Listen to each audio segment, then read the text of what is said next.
All right, we are live. Let me know if you can hear me, chat. Let me know if you can hear me. Are we live? Am I actually live? Or am I lying? So I don't see... Where is the stream? Okay, there we go. All right, you guys gotta give me a second. I haven't streamed in a little bit. So let me just try to get reacclimated with this. What is going on here? What the fuck is happening?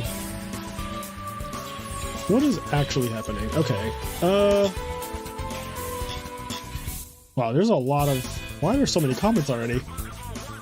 Hey guys, you guys must be excited to see me. It's been a while. Are you guys excited to see me? So who do we have playing round one? Who do I want to cover? Well, I believe Big James won our last tournament, so I feel inclined to watch his game. Let me turn the music down, by the way, because I know it's loud as shit. There we go. Music is turned down. Can you hear me? Oh, well, fuck me, I guess, the car outside, but can you hear me, guys? Let's see. What are we doing? Edison, unrated. Wow. Alright, Tangu Dragon's already playing his match. Let me see if Big James is playing his... Is it Cincy James or Big James? Okay, he's not playing. I'll watch Dankarm now to start. And Dankarm is very good. He's another player that is very, very, very good. Let's see. Let me catch up on some of this chat, because this is a lot of chat. Kevin said, how do I join? You have to go through our Patreon. So there's in the description of this live, like there should be in the description, you should be able to see a link to our Patreon. So check that out. While you do that, I need to actually pull up. I don't have the live stream up myself right now, which is annoying. So let me do that. Mute it, play it. There we go. Okay. Oh, we have Phoenician Cluster Amaryllis deck. This deck is terrifying. If you ever played against this deck, you know that this deck is terrifying. Let me pop out the chat so I can read this. Okay, so yes, you join through our Patreon. That's how you get access to our Discord server. And then once you're on our Discord, you're on the Discord forever once you get access. Unless, you know, you do something to get kicked out, which no one has been kicked out. We have over 100 people in there, so that's really good. Let's see. Yeah, you can join at any tier. You can even join, you can join at the $3 tier, the $10 tier, the $20 tier. They all have different benefits, so make sure you read what you're getting depending on which tier you enter. Every tier gets you access into our Discord, though. So no matter which tier you go into, you get access to our Discord server.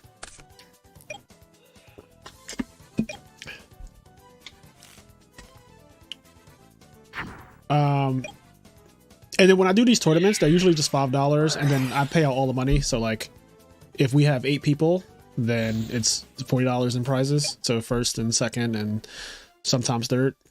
If the tournament gets bigger, like when they're, you know, more than 10 people or whatever, then we do like top 4 or whatever payout. At least like the 4th place will get like their $5 back, and then the other 3 people actually get like a profit.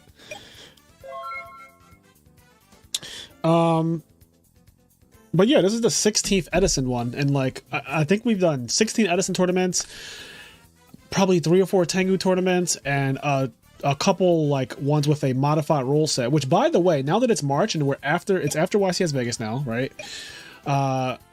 March doesn't have anything domestically. Konami is not throwing any events in March that are like in the United States. I think the next event is in like Colombia or some shit, or Mexico, something like that. It's not here. I know that we don't have anything in. There's no YCS in March that is on US soil.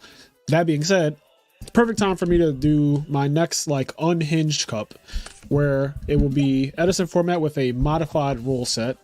I have not decided exactly what I want it to be, but it'll probably be like in 2 weeks or something like that. And I'll announce it probably on Monday what the modified rule set is.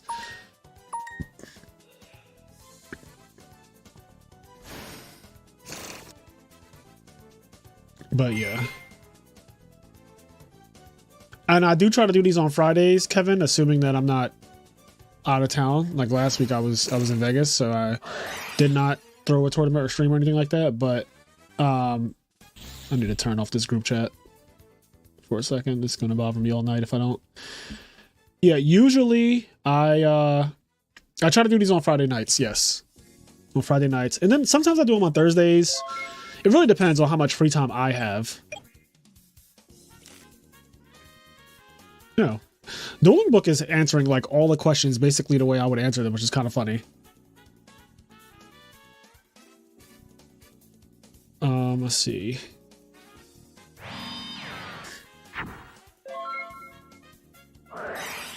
Yeah, Nationals is going to be a really fun quest. I cannot wait.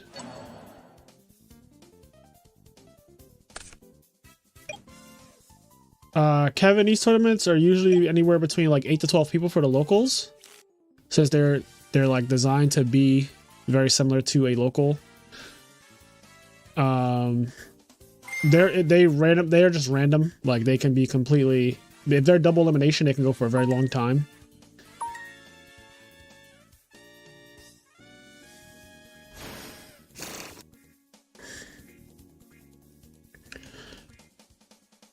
Let's see.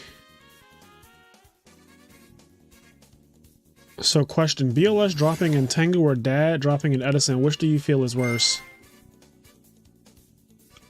I think when Dad drops in Edison, it's a much more powerful interaction. Dad usually ends the game that turn, like pretty much every time in Edison format, whereas BLS doesn't always. First of all, BLS is like weirdly kind of hard to get out a lot of the time. But even when he does come out, it's not like, oh, this is game right now every time. Whereas I feel like Dark Arm, just like, if he doesn't end the game right then and there, he will make it where you just lost so many cards from dealing with it. Or he'll wipe out like literally 3 of your cards and then you won't be able to come back. That is very, very, very, very polarizing. Tangu is a much stronger format in terms of power level, like the cards and everything are just more powerful. So BLS just fits in with like what's happening in that format.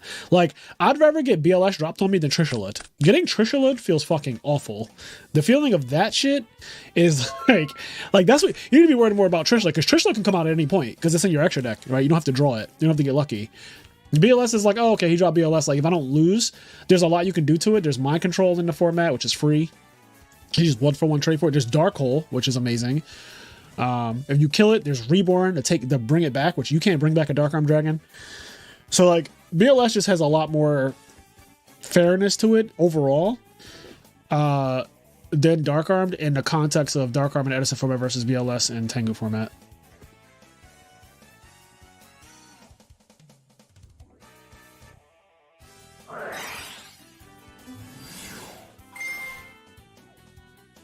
Ooh, Whirlwind Shura. Now this actually does a good job of...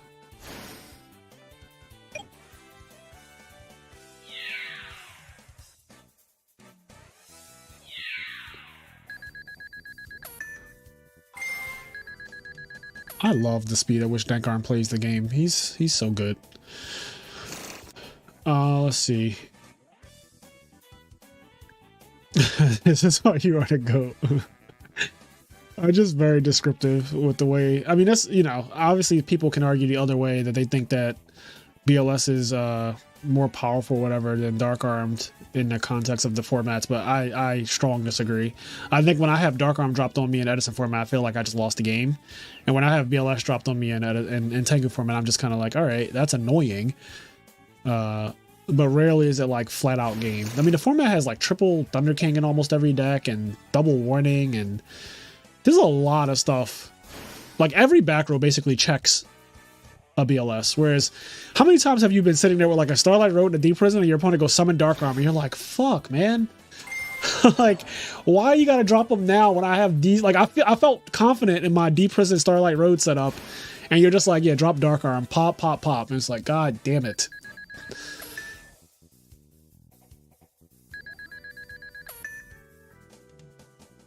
And see, like, Dark Arm pops and then attacks.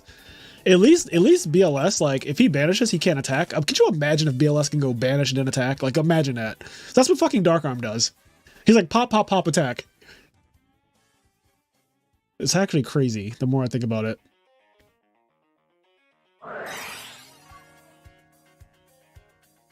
Yeah, Veiler's another card in Tangu format. I forgot about that. But yes, Veiler also. Ooh, what a timely Dust Tornado. What a very oddly specific time to have Dust Tornado. That was very good. Wow, that Dust Tornado was very, very good.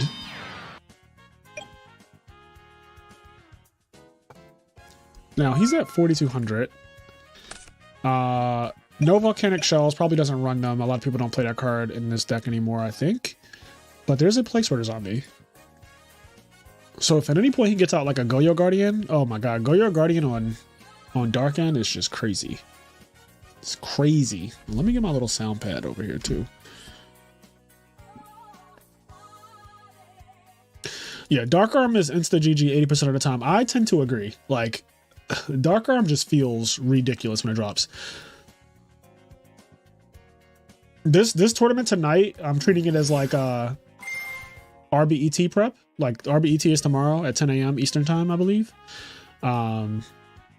So if you wanted to practice, this would have been a good chance to do so. Let me see. Where is the... I'm in Keegan server right now. I'm just going to check events. RBET Season 3 online. Yeah, so tomorrow... Here we go. So tomorrow at 10 a.m. my time, so it's relative to whatever time you're actually in. I'm on Eastern Standard Time. But at 10 a.m. RBET is tomorrow. So, yeah.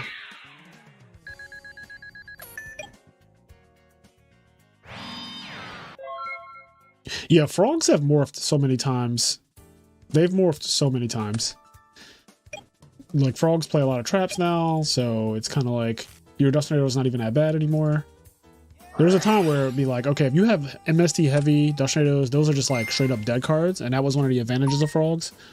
But as the format has gotten more aggressive in a weird way, frogs have started playing more traps, and they don't have the advantage of making your MST heavy dust dead as much as they used to, but they don't die as easily either. Like, usually in the past, you could like rush down a frog player in theory, because there's just like no back rows. Like, okay, I know there's no torrential, I know there's no mirror force, I know there's nothing that stops me here.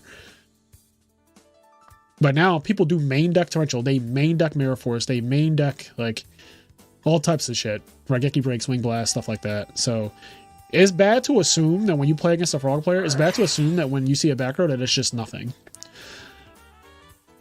Great meeting you two, Ryan and Vegas. What are you playing? Oh no, are you playing tomorrow? Yes, I am planning to play an RBET tomorrow.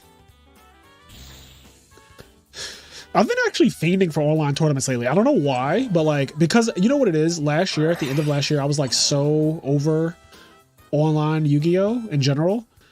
And I just didn't play in any tournament for like months. Like, I don't think I played in a single online tournament after Nationals of last year, which was July, maybe June, July, one of those months. So I went on like a 6-month hiatus of just not playing in a single online event. And then now I feel like I have got my rest from fatigue, like just being exhausted of playing so many.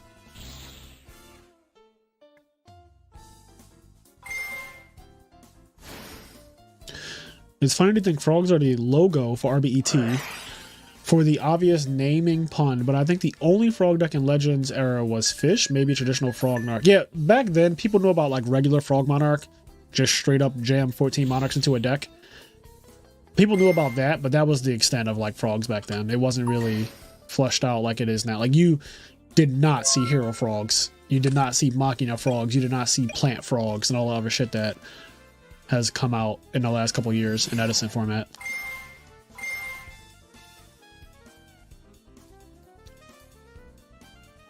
RBETs are free online usually. The one tomorrow is free entry. And yes, they are big. They usually get around 200 players. Like, usually RBETs are around 200 players. Like anywhere from 180 to like 220. I think they peaked at around 220 online, and depending on what time of the year and what's going on with people's, you know, lives. But yeah, around 180 to 220 people. They're pretty big. There used to be double elimination too, which I thought tomorrow's was double elimination, and I was kind of ready for that. Like I was kind of excited because so it's weird. When I first started playing RBETs, I was like, oh my god, double elimination is so weird for Yu-Gi-Oh! Because I've never played in a double elimination tournament before Yu-Gi-Oh! Or before RBET. Every tournament I ever played in for Yu-Gi-Oh! Was Swiss back in the day. And so double elimination is like a very foreign concept for Yu-Gi-Oh! I know about it for fighting games. So when I first played it, I was like, oh, I kind of hate this. Because like you'd win a couple of matches, then you're waiting for a very long time for your next opponent. And also people like, if they're ahead of you, then they just watch all your matches. So like if somebody's in a bracket and they're further than you, they just like literally follow you along the path until you get to them, which I felt was like, oh, that's so gross. But now I kind of softened up to double elimination because I kind of like the idea of like, if you lose quick, which can be within like an hour and 30 minutes. You could be out the tournament in an hour and 30 minutes and you're genuinely out, right? Like you kind of just like, if you go 0-2 drop, it's like very fast because you're not waiting for anything. Like you're not waiting for pairings. You're not waiting. You're just like, you know, you just play. Your next opponent's available, you play again. Your next opponent's available, you play again. And which could be bad from the standpoint of like, oh, I'm a little fatigued. I need a break. But if you like to get things over with, it's not bad. But I think Swiss is overall better. Do not get me wrong. I'm not saying that I would prefer him to be double elimination again, because to be honest, I think Swiss is just overall better. I think it's a little bit more fair too. Just Yu-Gi-Oh! Being RNG, like there's definitely a lot of RNG in Yu-Gi-Oh!, especially the more format is played. I think that Swiss just makes sense because you could lose twice in Swiss and still top. And I think that is fair. Because I always say that in tournaments, you get like 2 losses. One, to your deck just absolutely bricking on you, basically. Because that can just happen, right?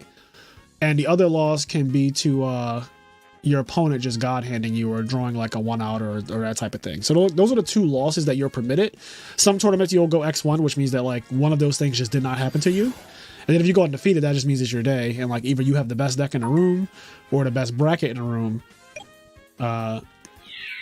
And that type of thing, you know. But usually people go, you know, most people go X1 who top, and then the people who are X2 typically will have those 2 things happen, like, oh, I bricked this one round, or my opponent just drew the fucking nuts. They drew Whirlwind, Shura, Starlight Road, Dushu, and they're just like, yeah, that's not winnable.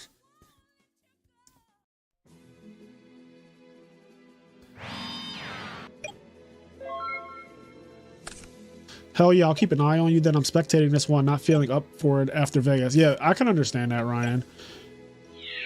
Who will take on the mantle to host RBTTs? What's RBTTs? Machina Frog best deck, by the way. I need to see a list of the Machina Frog deck that you like because I would probably play it on the channel. The more I watch Black Wings, the more I think we should call this format Bird Swarm format. Yeah, I mean, I'm glad that Edison still has a lot of diversity in the decks that do well, because Black Wings and Vayu Turbo definitely do have the most wins and tops overall. So birds are like the dominant deck of the format just based on numbers alone. But other decks still do well. Like Hero Frogs won Vegas. Like they won the YCS 3v3 Vegas. The deck Steve Silverman was on was Hero Frogs. And then you have like Dragon Turbo. Ghost Rider does well with that deck. Although I think he just got second place again. So he's having a bit of one of those, like, he's like a Sean McCabe thing. But Dragon Turbo's doing well. Hero Frogs, Vayu Turbo, of course. Black Wings are always just like there, you know. You can never count that deck out. No, Steve's list is not out yet. I will be covering Steve's deck soon.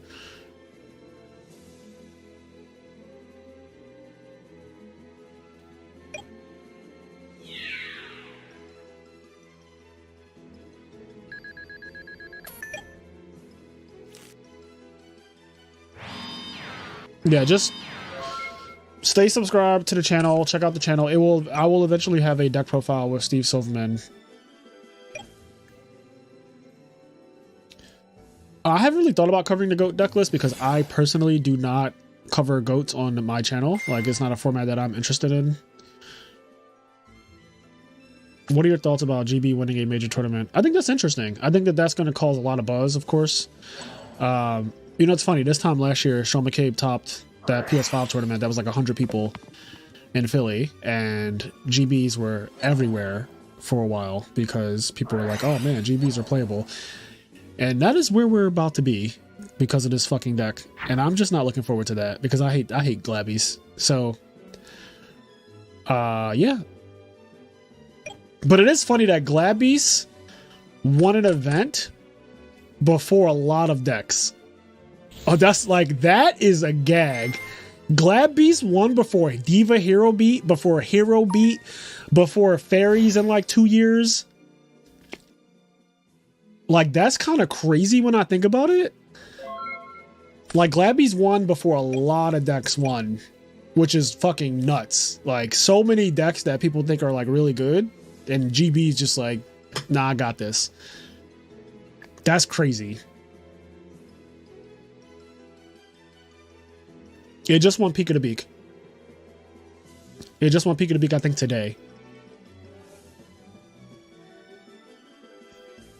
Yeah, I don't know how many people were in Peak of the Beak. I think it was a good amount because Peak of the Beaks are usually around 100 people. I might be able to get the stats for it. Let's see.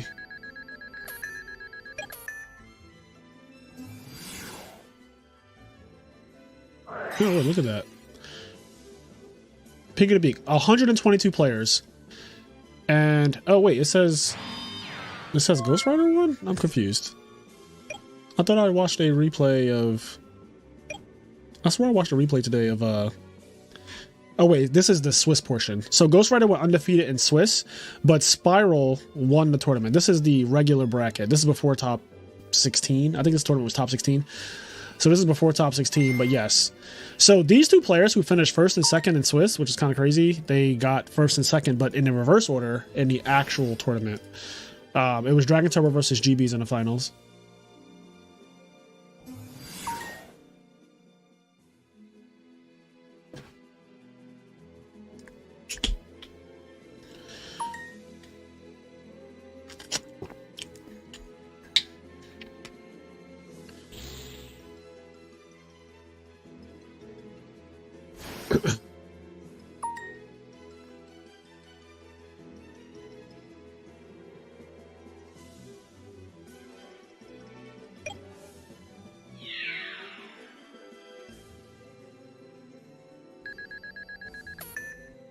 Let me message someone real quick. I need to see if one of my good friends is around. Hey, buddy. I'm such a creeper when I like when I want something. Hey, buddy. How you doing? I also have the replay from the finals of Peak of the Beak here. Oh, let me, while that loads. What game is this? Because I've seen this better not be the same Whirlwind. Man, Dagarm is gonna see them Whirlwinds, bro. So this is the replay. This game is probably not. The game is probably not going anywhere fast. But all I'm gonna say is that GBs beat the shit out of this deck because of Heraclitos, and you're gonna see very quickly how fast Hurt comes down, and it just ends the game because, like, obviously Heraclitos against Dragon Turbo is a nightmare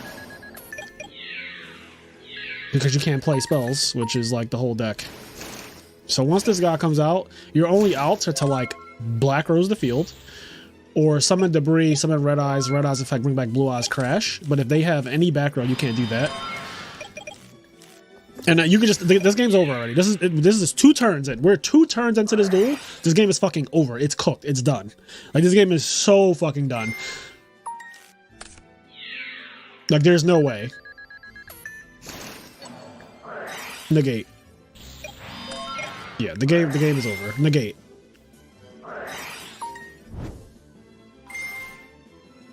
And then, like, yeah, it's just over from there.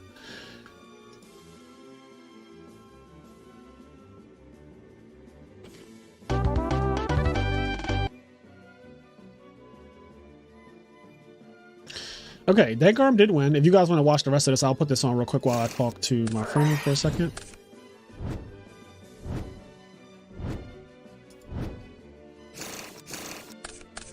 When you creepily hit up your friends and you use the eyeball emoji to make it creepier, I do. I do. Also, today we just reached 3,000 subscribers, so thank you so much, guys.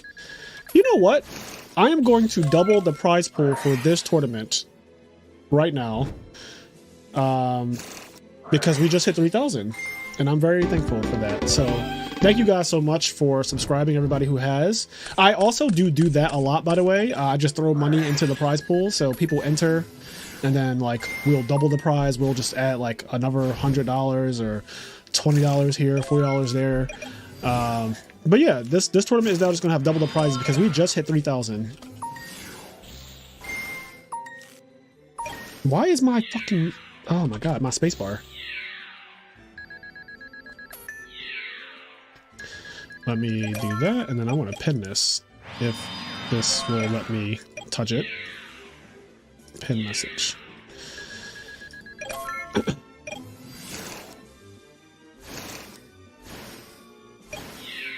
Gavin said, thanks for all that you do. Thank you, Gavin.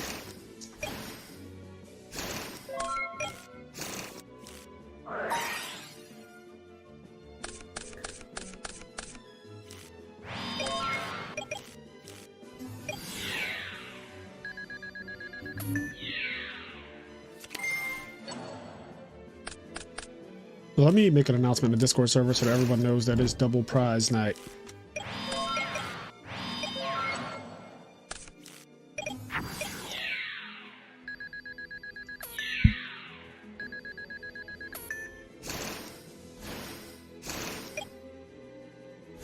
Listen, once my channel gets big, once the IMNerd podcast channel gets big, the amount of money that I'm going to be throwing at y'all for tournaments and stuff is going to be unhinged. Like, I just love I don't know why, but I just love doing that. This is another match that's going on.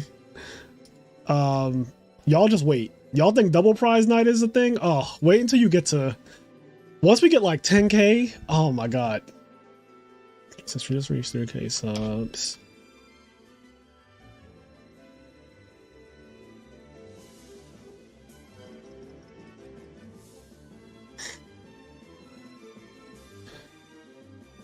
Okay, so what is happening? Okay, so you guys saw this replay.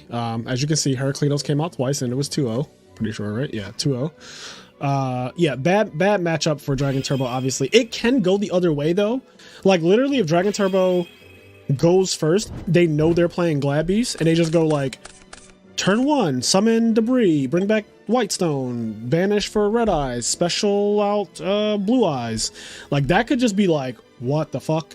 And if you happen to main deck or play Prime Material, that is actually game, because that card is fucking unreal against that deck. Did this just happen, by the way? Did that just happen? Did he just... Okay. But yeah, if that, you know, if that, bruh. If that goes down, you know. You'll start sustaining my living expenses if that happens. Not your living expenses. Bro, you gotta get in the tournament first. You gotta get in here first.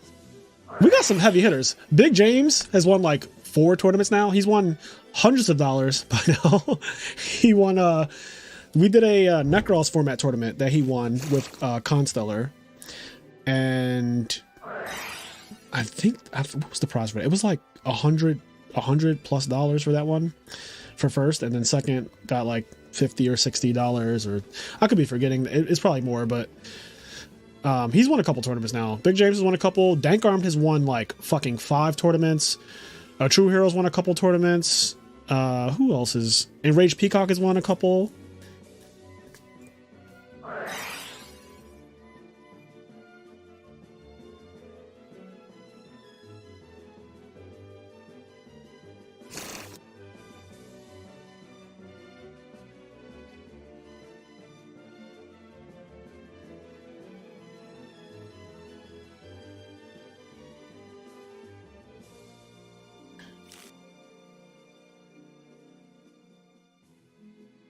Yeah, Black Wings is very strong. Dankarm has won so many tournaments with Black Wings. I think he's won like 4 tournaments with Black Wings and 1 with Value Turbo.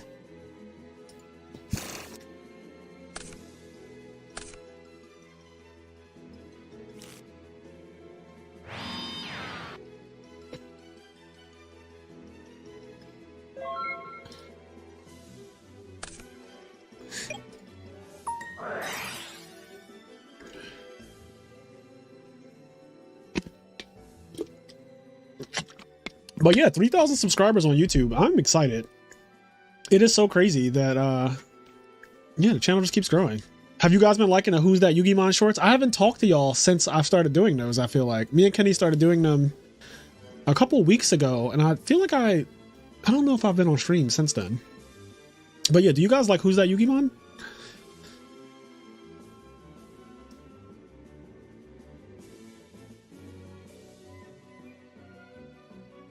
Quest said, you know I love him. Quest, you love him? Oh, man.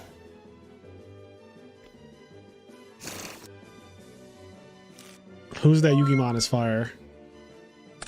I feel like it could be a game show where you guys have guests on. It could be a game show. I play along with that every day. Yeah, we put out one every day, I think, except Sunday. But yeah, Andy, usually one does come out every day except on Sundays. Like one came out today. Today's is pretty interesting. I don't think I got today's. I think I actually did not get it.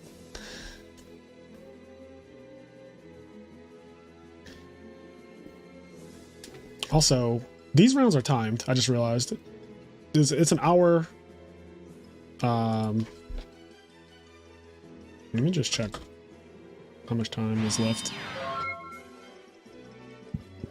28 minutes.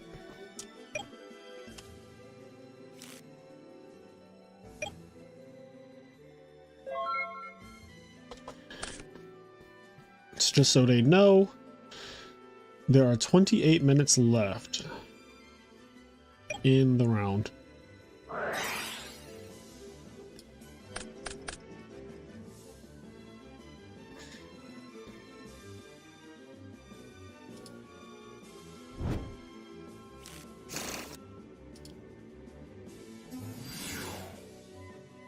What's going on with all the Amaryllis today? Is this the second time we've seen this deck? Am I crazy?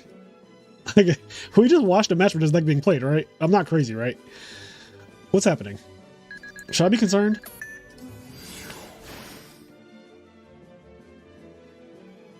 Just let me know if I should be concerned. It doesn't take me much to get like frantic. It does not take me much. When in doubt, commit more cards to the field.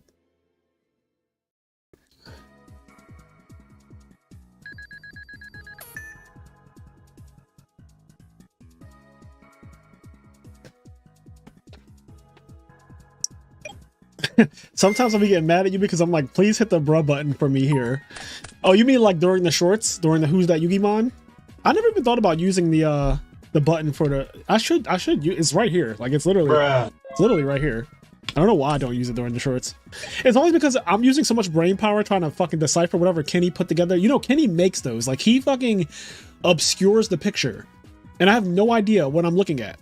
Like, these are genuinely my... Every time you see a Who's That Yugimon, it's your first time seeing it, and it's my first time seeing it. So I'm genuinely staring at it like, what is happening? And my brain is focused so much on that because you only have a minute.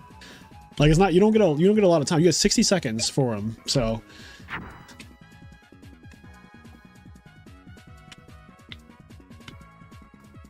The one that really got me, like when I got it really fast, was Gravekeeper Spy. It was literally the top right, which is just a cloud in the sky. Like, it's just a fucking cloud. And I was like, Gravekeeper Spy. That one, and I don't even know what, like, my brain just knew, like, that is Spy. Yeah, Kenny does a great job on obscuring the pictures, especially because... Like, at first, when we first started doing them, he was just obscuring it with, like, little circles. And then they became, like, more elaborate. Like, the Deep Sea Diva one, to this day, I still don't know how he did it. It had, like... It was, like... I don't even know how to describe it. It was, like, wings. It was, like, a cutout of wings. It was wild. Yes, if I didn't get Spy, I would have been really sad. Not gonna lie, Fraser, sometimes you have me punching air. All right, well, let's be clear. So I'm not gonna get all of them because that's just not real, right? But don't y'all sit up here and act high and mighty and act like y'all haven't missed on some of those. Like, don't act like you've gotten every single one, because that's just not. Let's be real. I'm not the only one who be struggling. Okay.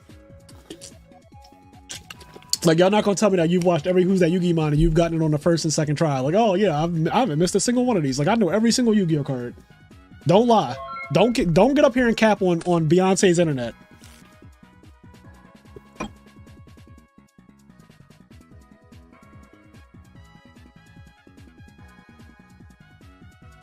Please don't get on Beyonce's internet and start capping.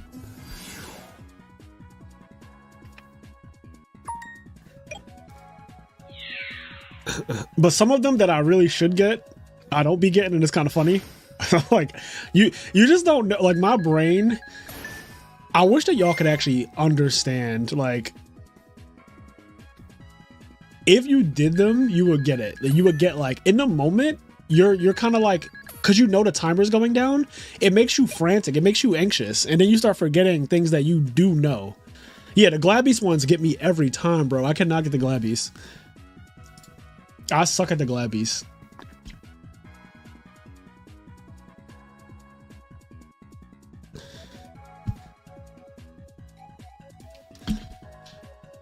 Oh man, 3,300 against Amaryllis is scary. That's all I'm gonna say about that. 3,300 life points against Amaryllis is like not the fantasy. 2 Fader, Jinzo, Ryza, Kaias. We got Faders and Jinzo.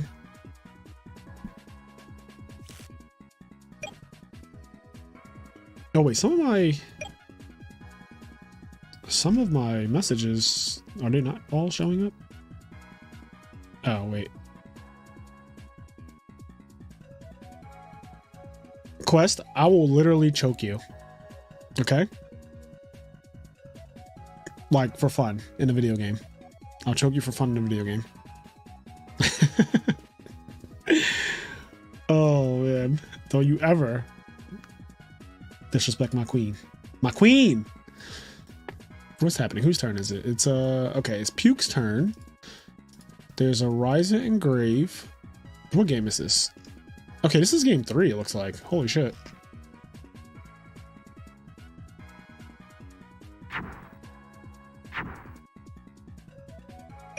Now I just have to assume this is definitely like some kind of frog deck, right?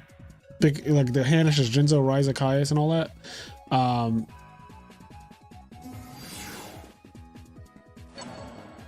Interesting. Tribute the Gores for the Monarch. What am I missing? Chat, what am I missing? Why did Gores get tributed there? Was it attack halved or something? I wasn't fully paying attention.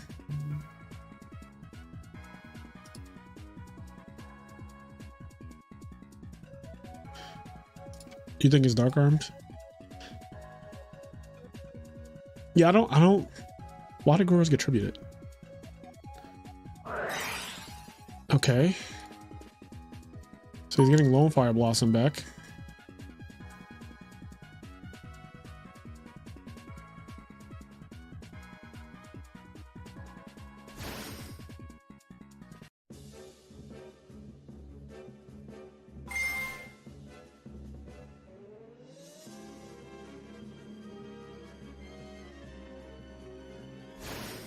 Titanial.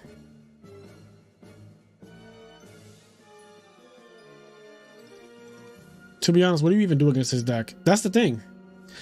You just have to try to win as fast as possible, because the longer the game goes on, the more they just burn you to death. So part of me wonders if like he got rid of his Gores because he knew that he had Market of Rose or something, and he didn't want him to steal his Gores. Like, that's a consideration for sure.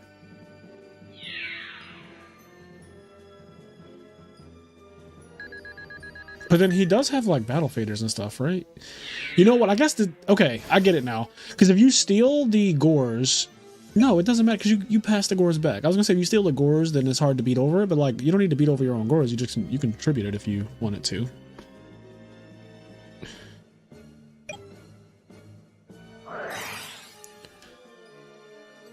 Ooh, Burial. That's like a god card in this deck, usually. And that Burial wasn't the crazy one, but there are some Burials in this deck that are like, god damn it. I've never encountered this deck, so I don't even know what it does. Oh, well, Quest, if you would like to play against it in a shadow game, I'm more than welcome to oblige you. If you want some experience against Amaryllis.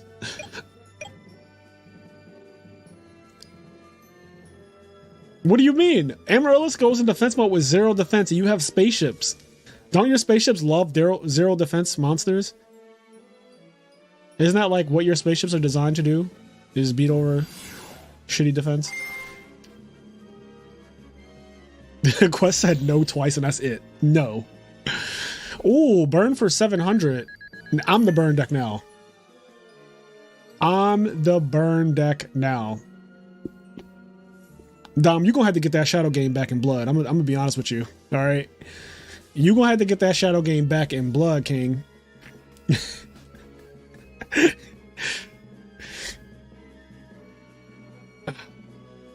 There's a channel all about Amaryllis content. Is there really? Like a channel just about Amaryllis? That's kind of funny.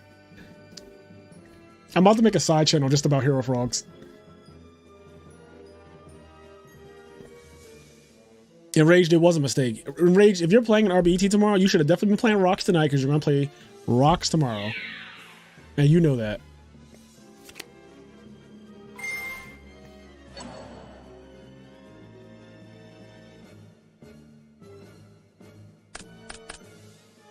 Yo, fucking Titanial against Monarchs is like the devil. Like the actual devil.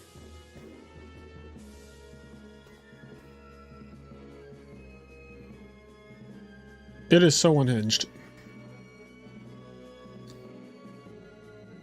You need Dark Death Spirit against this. I figured you couldn't enter tomorrow in Rage because I feel like if you could enter tomorrow, you would have played Rocks tonight to get more like experience in and everything.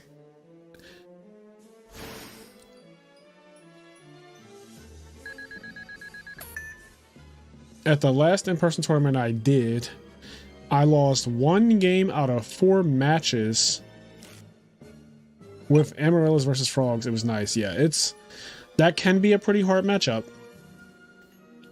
It can definitely be a pretty hard matchup. My bad, are you attacking with the plant?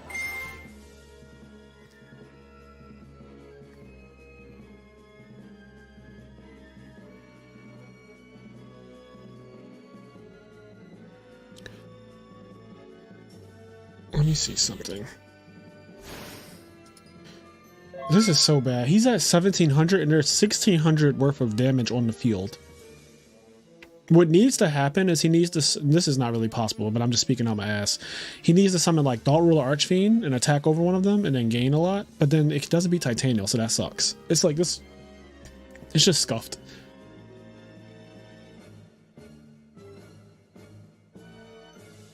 You really need...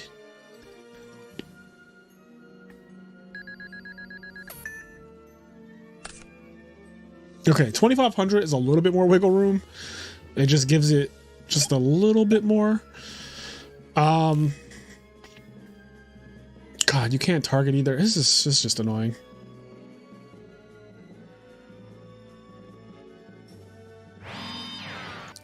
Yeah, Lightning Vortex is very good in the matchup. Dark Dust Spirit, obviously, to clear Titanial. You just need things that clear Titanial. I know, what's his name? 10-foot. He sides Needle Sealing, I'm pretty sure. And that helps against this matchup. It helps against the Dragon Turbo matchup.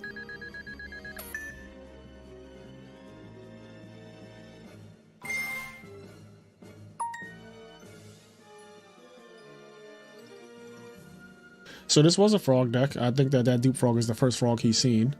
Fossil Dyna helps a lot, even though frogs don't play that.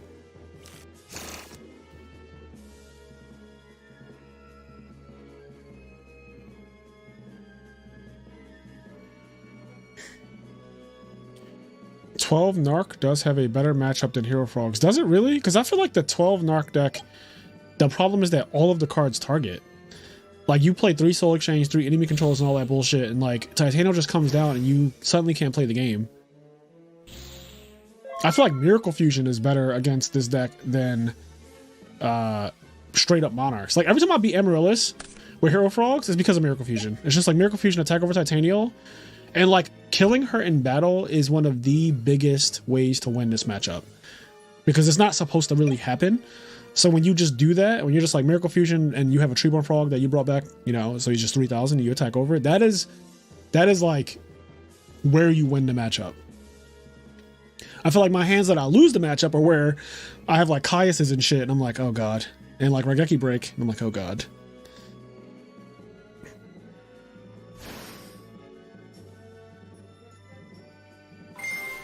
I'm still crying that you called the Beyonce's internet.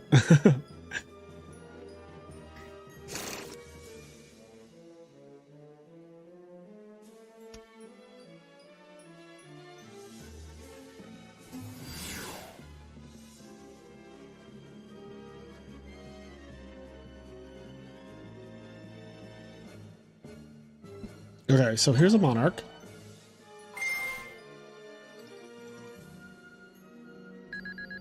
Access denied. Oh, when this thing is tributed, I don't think you lose 800 there. Yeah, it says destroyed, not tributed.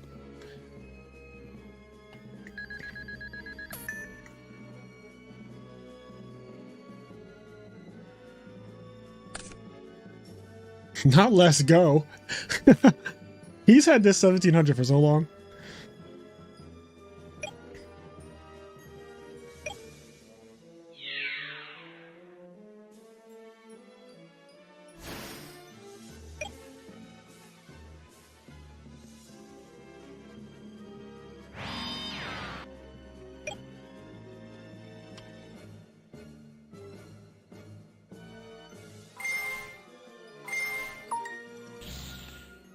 All right, there are 13 minutes left in round. 13 minutes left.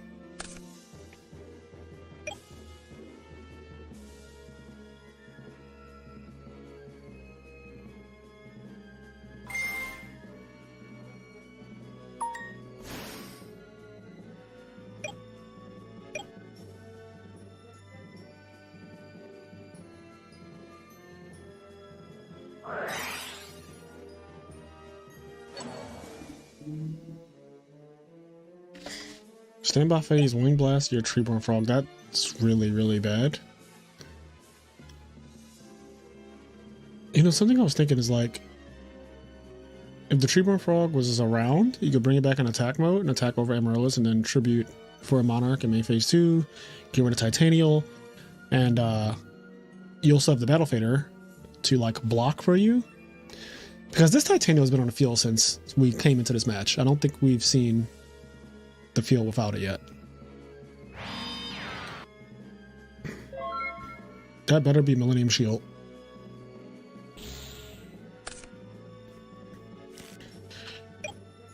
Oh. Millennium Shield on 3. Okay. All right. Upstart draws back into the Treeborn Frog. Yeah, that's pretty rough. Thank you, Enrage. We just hit 3,000 subscribers. I think it happened yesterday, but yeah, we're officially over 3K. Over 3,000 subs. Okay, I think that is all of the matches for round 1. Let me just double check.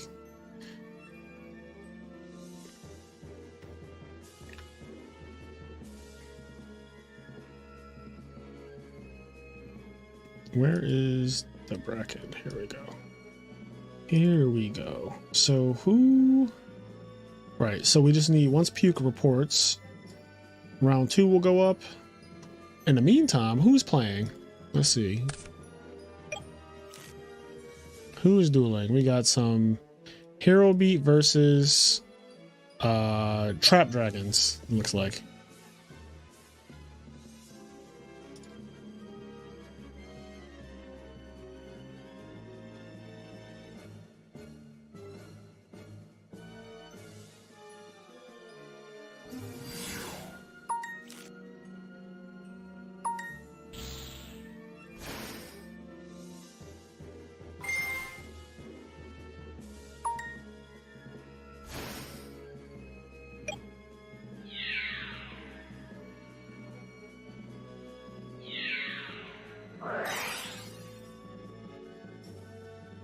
What's happening? Did he do that on the... Who attacked? Is there a Gorse coming down? Oh wait, no, there can't be a Gorse coming down. Life points.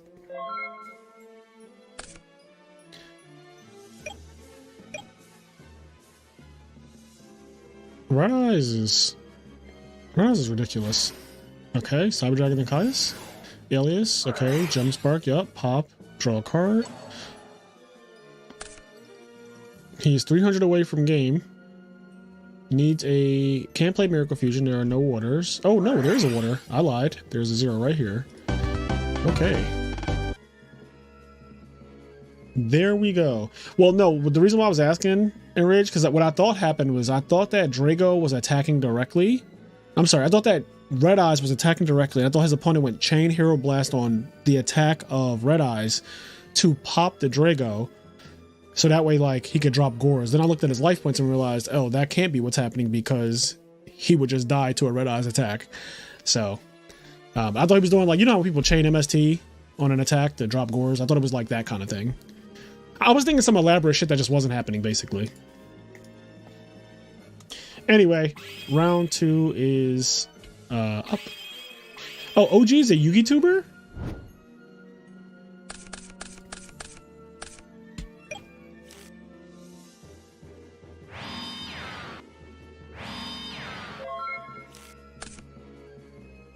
All right, we're gonna get out of here because we have Dank Armed is playing against Big James, and Itachi is playing against. Well, no one's playing right now, so we will just wait. Let's see. Let's see. Is anyone host? No one's even hosting. Do they know? Do they know round 2's up? I mean, the bot would have told them, right?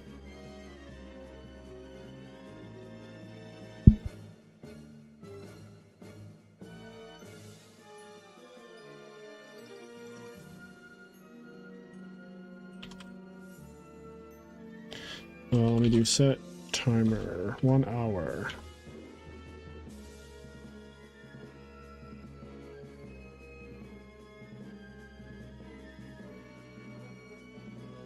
Oh, they didn't. The bot did not tell them. Interesting.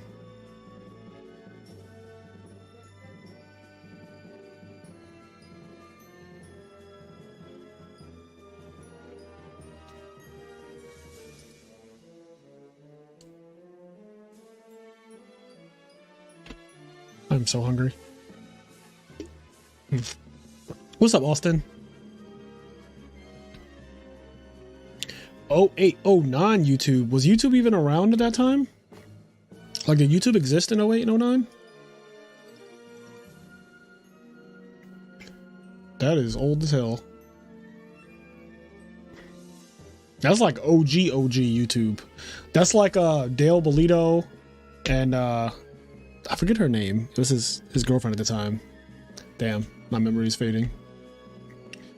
But you guys remember Dale? Dale and his girlfriend doing YugiTube? That was a time. That was a fucking time to be alive. Little 1XX. Yeah. I'm not going to ask like why you know that so fast.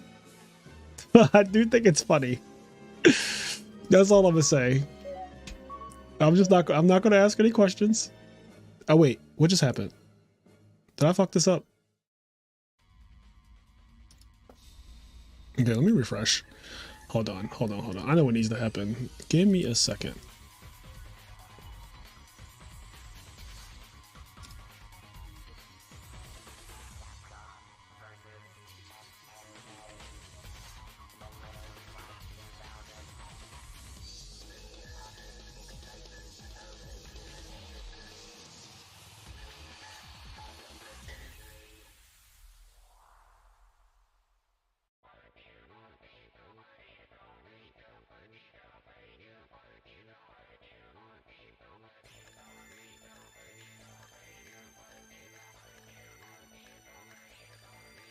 Okay, what's happening? Is anyone dueling? Oh, okay. Their match is there. I'm just gonna wait here. I'm just gonna wait in the lobby, you know? I'm just gonna wait in the lobby. Yeah, Dueling Book's being weird. Dale with Infernities was the first tier 1 deck I ever net decked and bought for a grad present to myself. That's awesome. Like graduation from what? High school, college? What are we talking about? Middle school? Yeah, see, Dueling Book is definitely being weird. High school, okay. I think I was like a junior in college when Infernities came out, so I'm old. I'm fucking old.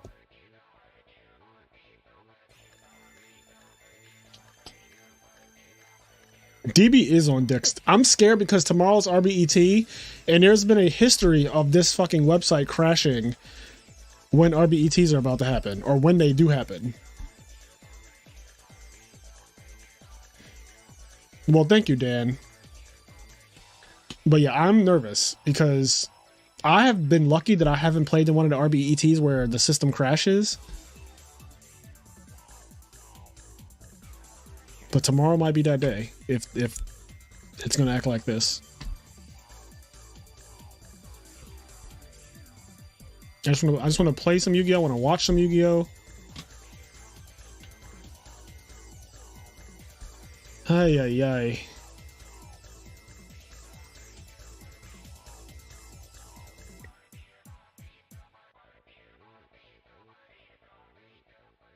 Not everybody lagging.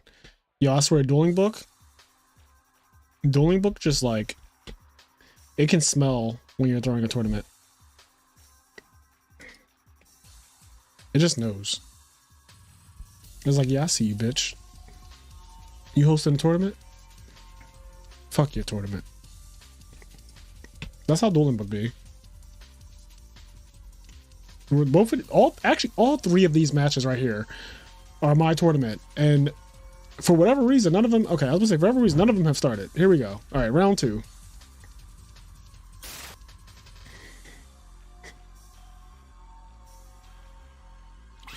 Go look, have fun. He was number 1.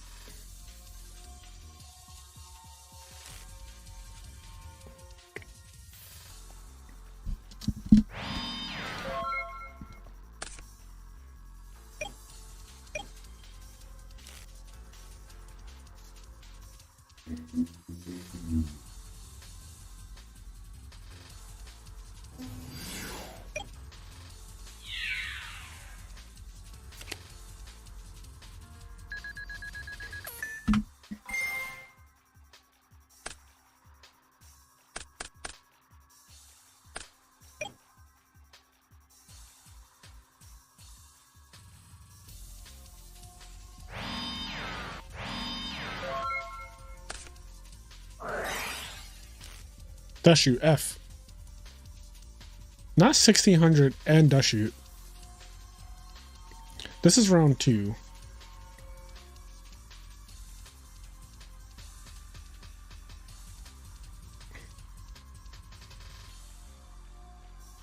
How many of y'all got the Snake Eyes deck? Does everybody in chat have Snake Eyes? Are you all Snake Eye players? Is that who my chat is? Are y'all fucking Snake Eyes out there?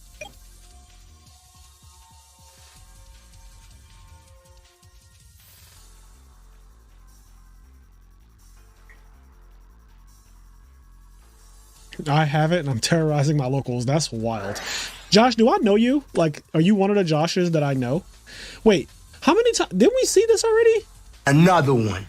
Guys, we literally saw Hidden Armory Mill Dandelion, like, I don't know, a couple minutes ago? Like 30 minutes ago? Why does that keep happening?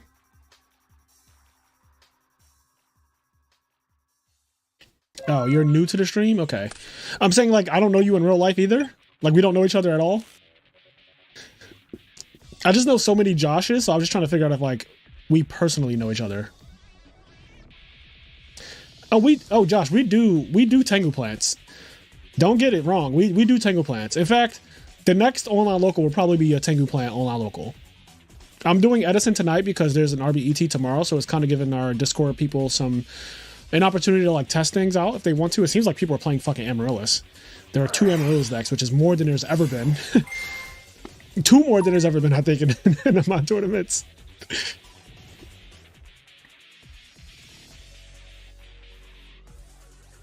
Yeah, I caught the pun there. Dueling Network 100. Yeah, next week. I mean, these are locals. I usually do them on Friday nights. Sometimes Thursday, depending on scheduling and stuff like that, depending on what I'm doing with my life.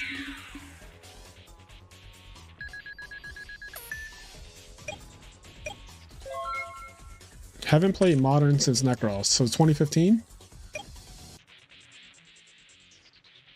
Well, you're not missing anything.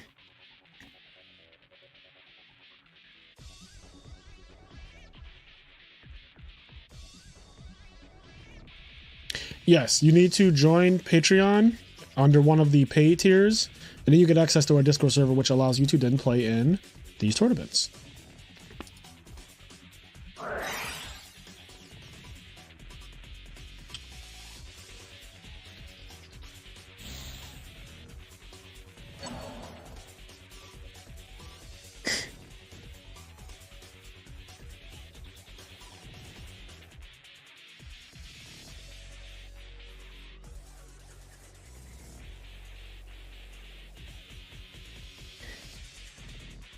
Yo, you know what goes hand in hand? Fucking Dank Arm Dragon and Black Whirlwind. That's what. Okay. Activate, discard Dandelion, get those Tokenanos, and then this is interesting. You don't have priority with Lone Fire on the effective because it affected Dandelion, but you do have it on when they are summoned.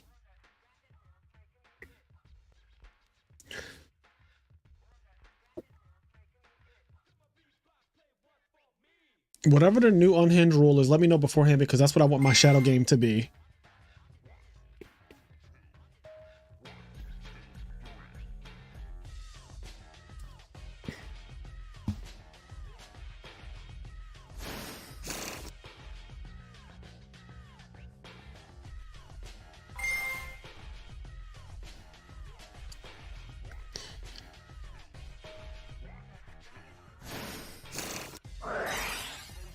Bottomly.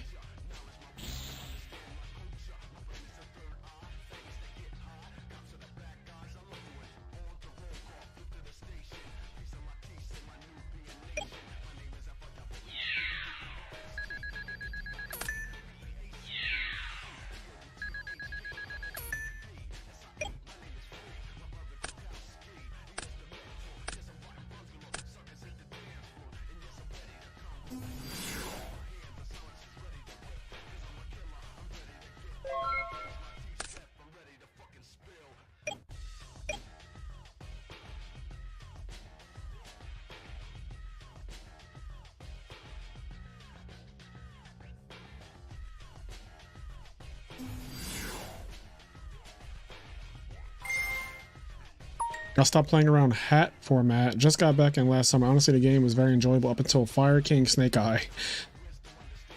So literally just now.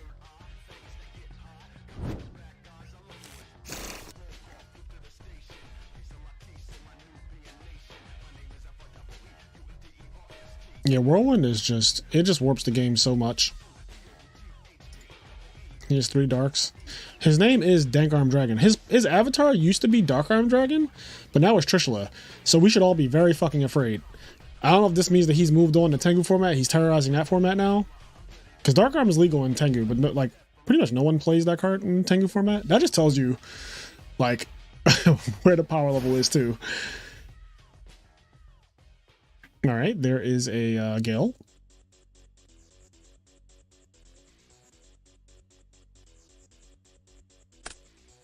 Synchroing immediately. So what's he going for here?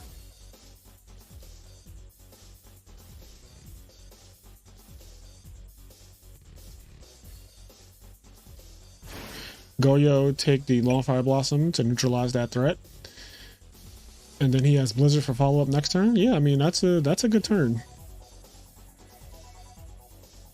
or Crash or Titanial, but I think that okay. This deck does play 3 Titanials, but actually all of them are accounted for. Wow. All the Titanials are actually visible. So this Lone Fire Blossom, I don't know if it can get anything.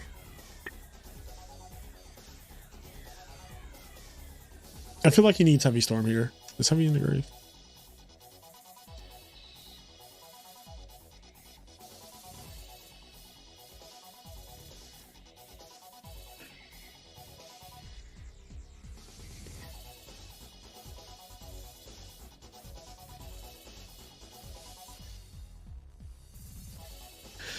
Yeah, I agree. Dueling Network. As someone that's not paid attention to Modern since Zoo, it's wild to think Fire King would be part of a relevant strategy when in 2013 it was the Black Sheep to Fire Fist formation. Yeah, Fire Kings were blatantly like the inferior engine, I guess, to Fire Fist, and then that engine was inferior to Water. But now it's the best deck, you know, or it can be played in the best deck, I should say.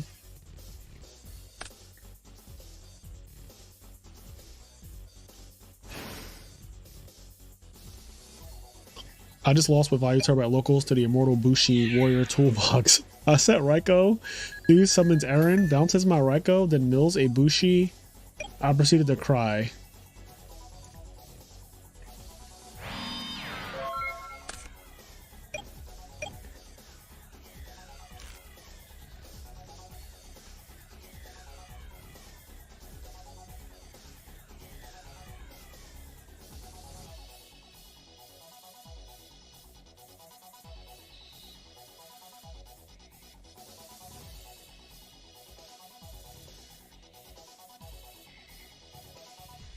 This is a very scary spot for both players, I think.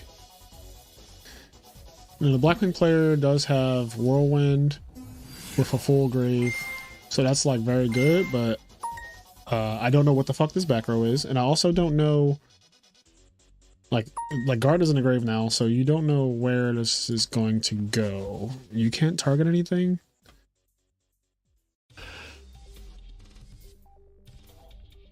Like, I have a play in mind. I don't want to say it yet. I want him to make it. I have a play in mind, but it's also like even that play is still scary.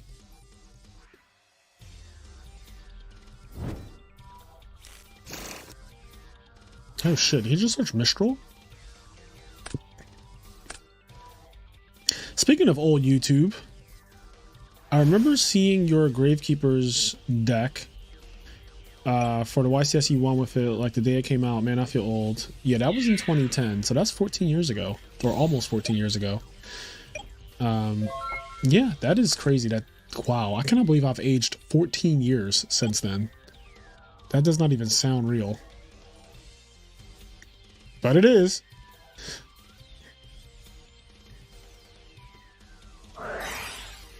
That's the exact card I was worried about. Bro, I swear to God. So obviously the play was make Cataster and then try to attack over the Titanium, right? But the problem with that is he has Necro Guard now, which means that he's definitely going to protect it.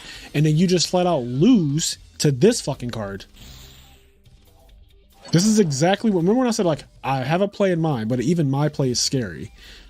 Because you just lose to this. Like, you just die.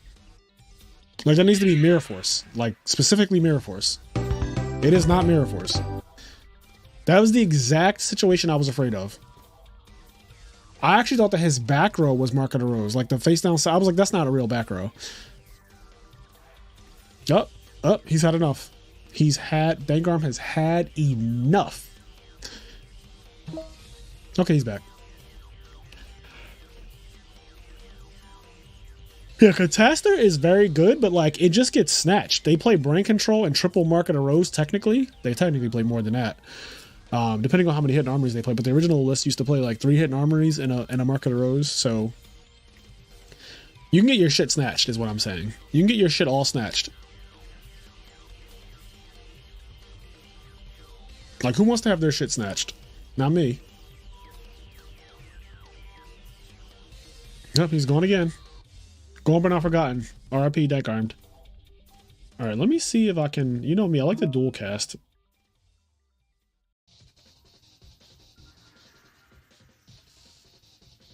Dual cast.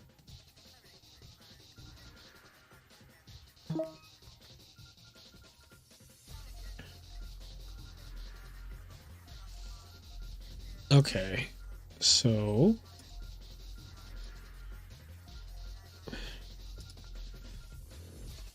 oh shit!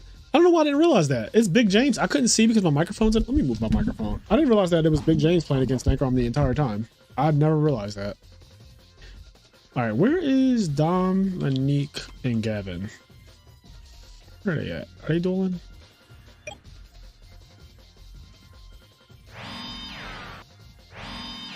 Okay, so Dom won game 1. I went up to the mount, shoot, to the mountain because you asked me to. Have you ever been swallowed up? See, he says serious question. Are you saying Snatch Deal that's searchable is a good card? Yes, I am saying that. Yes, I am. Catastrophe is good, but they have a lot of outs. Ryko, debris, discard traps, etc. Yeah.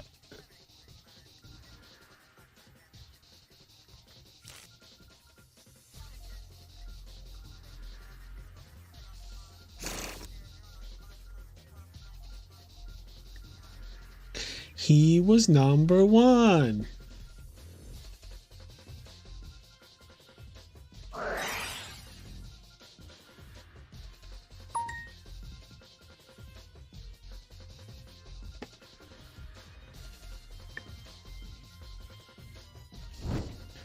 I just want to know what deck Dom's playing. I can't wait. Torrential Mirror, Break, Snowman. What the fuck is that? That could be anything. That could literally be anything. So he had Torrential Mirror, Break, and Snowman, and he just drew Stratos. I'm assuming it's Hero Frogs, actually. Because of the Raigeki Break. But it could just be Hero Beat.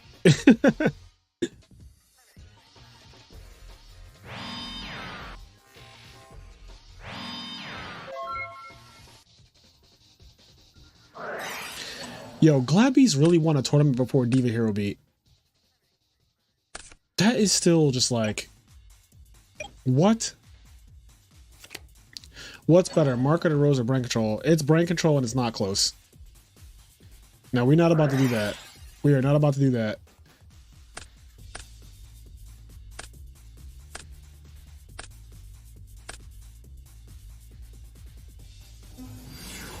Oh, Flamvel.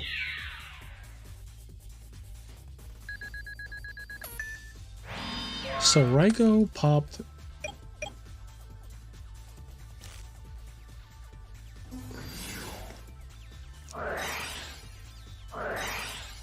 Oh, are they dueling? Is there a duel? No, there is no duel happening here. So where are these extra noises coming from?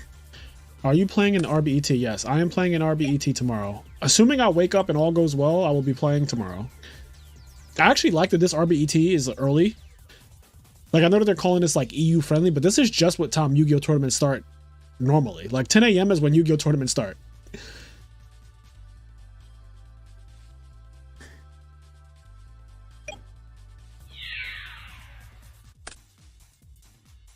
What are you playing? You just have to see. I'm not going to tell you what I'm playing.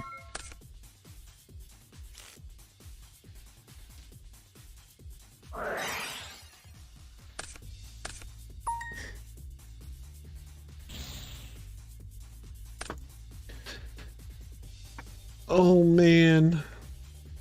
Frogs with no frogs, huh? Do I know that this is frogs? Am I like 100%? Yeah, it's frogs. Let me stop. Yeah, I'm playing Gento OTK tomorrow. The cat's out the fucking bag. The pussy is out the bag. Can I say that? Am I allowed to say that?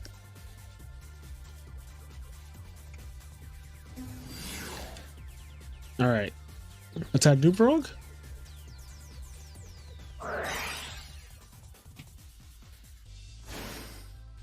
That's right. That's right. I hate thinking, I hate making decisions, and I never want to put my skill on display. Yes, Snowman. Yes. Wait, did he pop the right one though?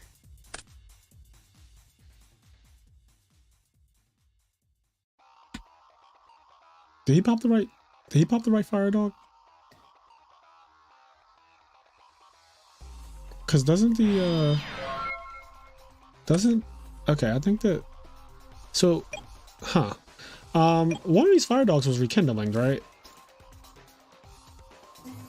Because they get banished on the end phase when they just sit there like that. So if he would have popped, if he'd have popped that fire dog in the middle and let the other one that got rekindling just sit there, it would have got banished on the end phase. I'm pretty sure that's what rekindling does, but I'm not. Yeah, banish it during the end phase. All right, well, things are happening. Things are happening. I think I know where this turn is going, and it's like not okay. Like it's just kind of not okay.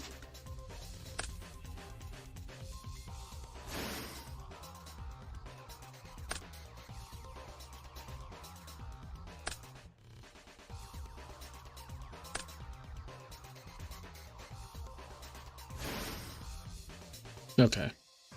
It didn't get as bad as I thought it could get. What?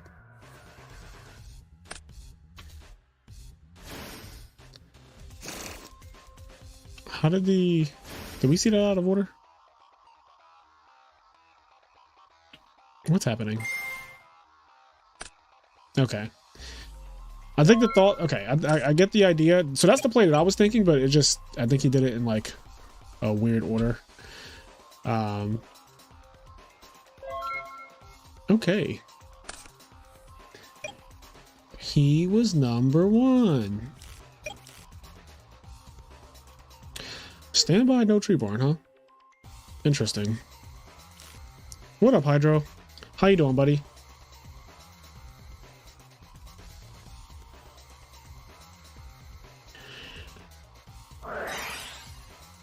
Bucket, Miracle Fusion. In.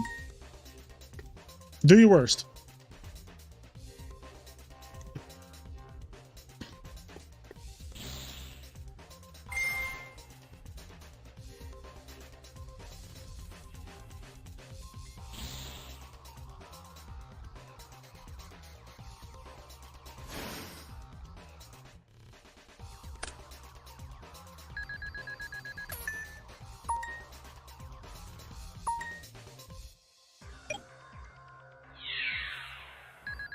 Hmm. 3,500 to the face. That is crazy. This is a new era. GB's one with Test Ape and Hero Call. And this game is over. Let's go and watch this one. What the fuck? Why is Dueling Book like this? It's like, what even was that just now? Okay, here we go.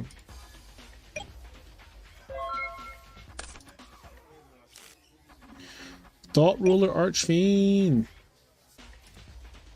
I'm a scat man. All three Titanials accounted for again. How does that keep happening?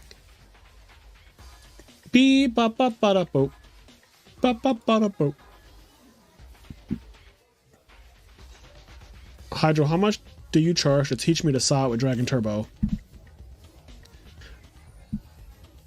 It is crazy to see how this format is still evolving, and it's like 15 years almost. Yeah, it is actually kinda crazy.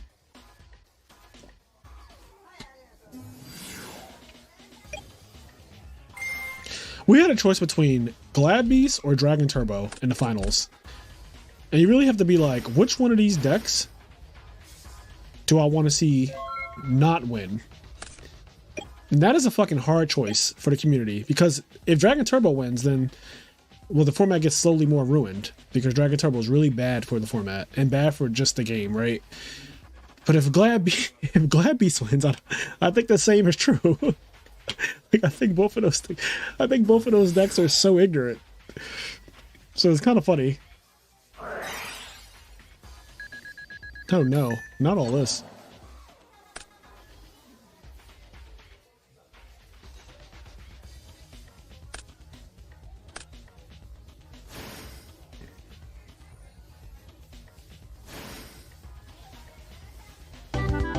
Oh my god. Oh my god. Bruh. Why was that so violent? That just looked he milled Dandelion on the end phase. I was like, oh, he lives. Like, he guaranteed he did not live. He did not live. I live. He did not live. All right, we're going to game 3. Número 3.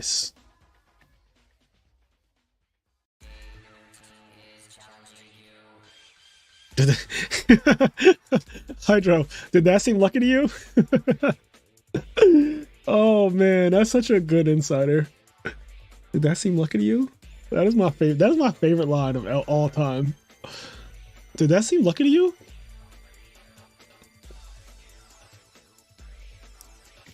Honestly, yes. I do feel like GBs deserve a win. I just feel like it's funny that GBs won before Hero Beat, because Hero Beat had like a year head start. Like Hero Beat had a full year head start. Diva Hero Beat came out a year ago, and you would think that in 365 days, that deck, which is 100, it's one of the top decks in the format, 100%.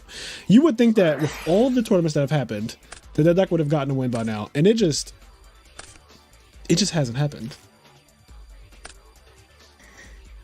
I find it to be very funny. That's all.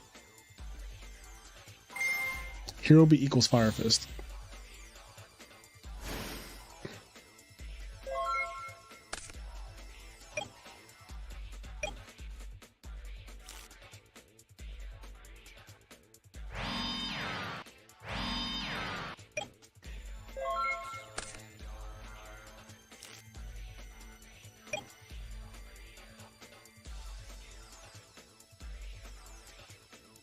GB's just won Peak of the Beak.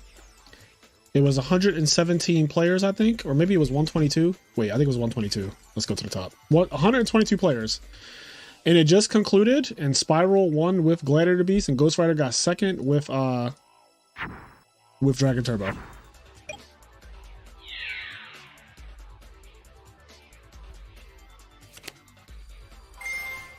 Oh no, Faustline is actually amazing right here.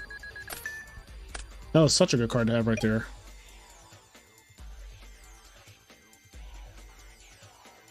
Yeah, Peak of the Beak started a month ago, and it just concluded today, I think. It's like a tournament that takes place over the course of a couple weeks.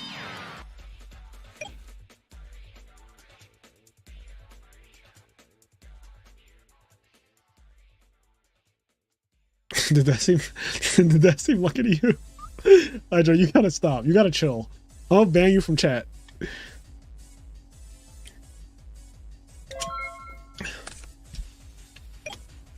I'm gonna fucking ban you from chat.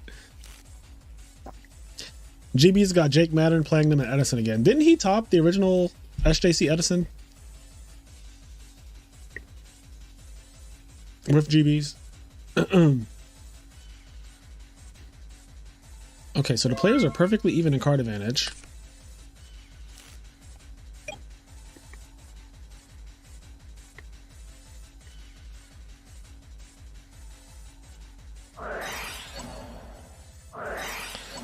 Oh baby. Oh baby. He said, I'm going to MST that back row blonde, and he had to pay the iron price for that. That was a -1.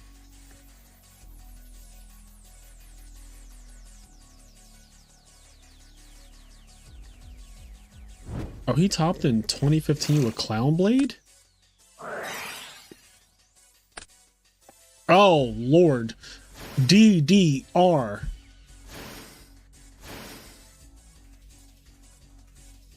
Discard Dandelion. I guess that, I mean, at that point, the MST was worth it. Oh, he's tributing the Lone Fire outright, though. For the Princess of Camellias. So I feel like there's a Gores. Even though it's Black Wings, but like having a Dust Tornado set and nothing else just kind of reads Gores. I guess it just, that's all he had. Interesting. That's a really bad sign, though. Unless he has Sirocco plus Whirlwind. That's a possibility, maybe. No, yeah, I guess it is, because the back row's clear now. Hard to tell, hard to tell. Okay, yeah, Sirocco. I don't see a Whirlwind, though. Collude the Moonshadow.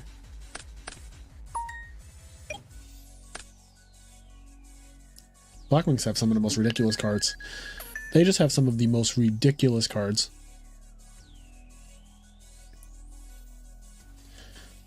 Damn, not Blackwing's being not Blackwing, not GB's being compared to Batman. Unbeatable with prep time.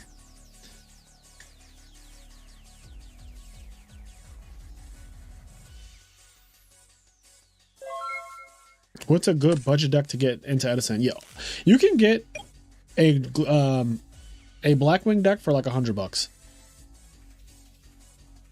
Maybe like 150 to be safe, but like you can get a full 70 cards Blackwing deck for $100. 100 to like 125, depending on, you know, rare. Like I feel like low rarity you should be, because all the Blackwing cards come common, pretty sure. And then like the extra deck stuff, Armor Master might be a little bit like not expensive, but it's probably the most expensive thing. Android, if you don't have it already, is pretty expensive in this format.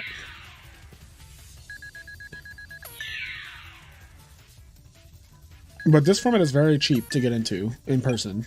Like Edison is very, very cheap. It's also very expensive. You can go either way. My Hero Frog deck is like 5k. It might be more than 5k, but I just say 5k because it sounds easier to just say 5k. But like my maxed out Frog deck is like thousands of dollars. But then before it was maxed out, it was like maybe a couple hundred, like low hundreds, because I had the only thing I had in it that was like very expensive was a super rare Trap Dust Shoot. And because I just like having Dust Shoot super. But now the deck is like everything's ulti, everything's first edition and all that shit. It's just like very expensive now. So your deck in Edison format can be like thousands or dirt. Like Light Swarm maxed out, thousands. Easy thousands. Like thousands of dollars for an ulti first edition Light Swarm deck. By the way, this hoodie is so comfortable. This pink hoodie. This hoodie is so comfortable. I know I'm kind of like sunk in my chair right now, but I'm just so comfortable. Hey, Big James got it. Look at that. All right. So Amaryllis is undefeated. How do we feel? How do we feel?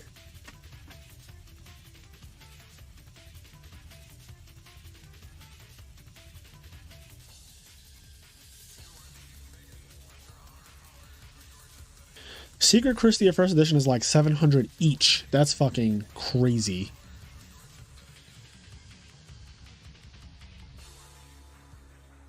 If you play traps and get 2 super bottomless, 3 deep prison, 1 super dust shoot, you're already at $2,000. If that's true, that's wild. Like I personally don't know if that's what it adds up to. I wouldn't be surprised though, because I know bottomless is extremely expensive. This is the last match going on.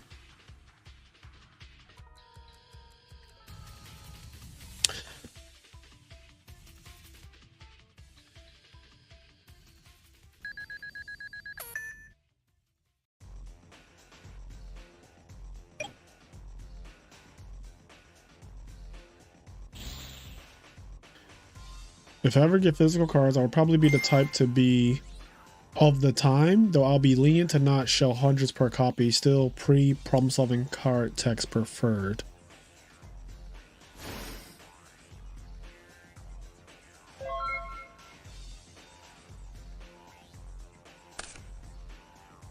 I just like ultis. I'm gonna be honest. I just like looking at ultimate rare cards. It brings me a lot of joy. Like, I could be losing a match, but if I'm staring at a hand of ultis, like if I have like 3 ulti Caiuses and I have no Treeborn Frog access and I'm just getting my shit pushed in, I'll still be happy. Speaking of Dark Dust Spirit earlier, here he is, making an appearance and doing the fucking most. Kaiku and Iron Wall destroys the Amaryllis deck. Okay, so Kaiku, very rarely do people side it. And Iron Wall, like no one sides. I think that people like should side Iron Wall more.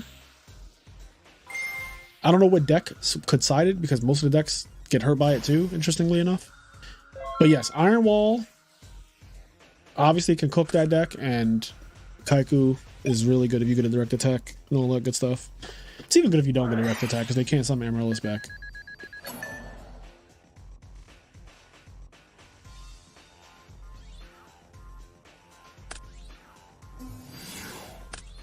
Yeah, Iron Wall is like a timely Iron Wall is so good against so many decks. Like I've had Iron Wall flipped against me when I was playing Hero Frogs. I think I went like summon Caius and he's like chain iron wall. I was like, oh shit. And he had Stardust up, I'm pretty sure too. So it was really bad. Like it was really bad for me. And I haven't seen it since, you know? I haven't seen it since that match. And that match was like over a year ago now. No, it wasn't over a year. It was in August. It's like over 6 months now. Probably. Something like that. Okay. So that is round 2. We have one more round left, I'm pretty sure. I'm clearly tired. And it's double prize night. So everyone paid $5 entry, but I'm putting an extra $5 in for every person in the tournament. Because we have just reached 3,000 subscribers on YouTube. Thank you to everyone who has subscribed to the IMNerd podcast YouTube channel. I hope you guys are enjoying Who's That Yugimon. It is very fun to do. It's one of our new ideas. Oh my god, are you fucking kidding me? Is everyone playing plants? There's also a lot of frogs. But is everyone playing plants? What is going on? I'm getting out of here. Can I enter the tournament? No, you cannot, Hydro. You can enter RBET tomorrow, though. Okay, round 3 is going up. Well, round 3 is up. I guess the players are getting ready. Let me tell them, because I don't know if the bot is letting them know. Round 3 is...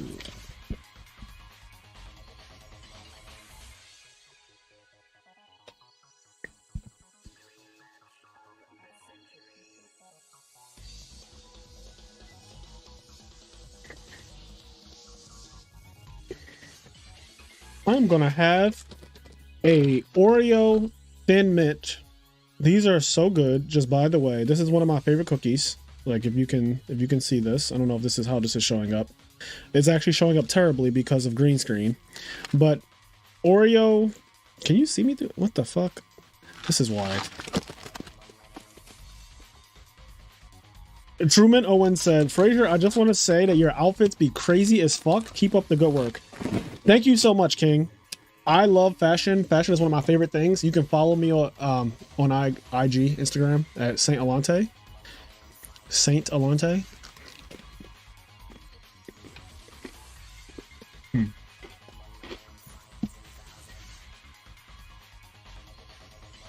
Oh, not on IKG. What the fuck is IKG?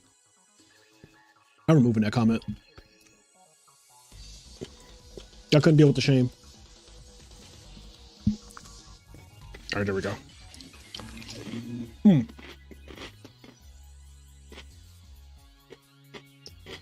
What the fuck is happening here?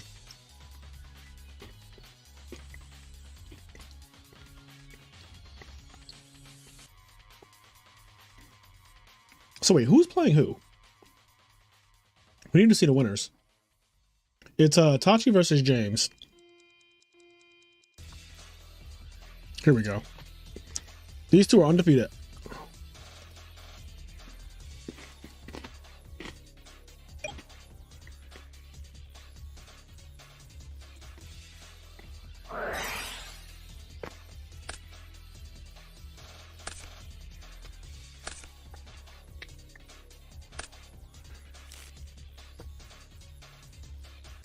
Oh man, I cannot wait.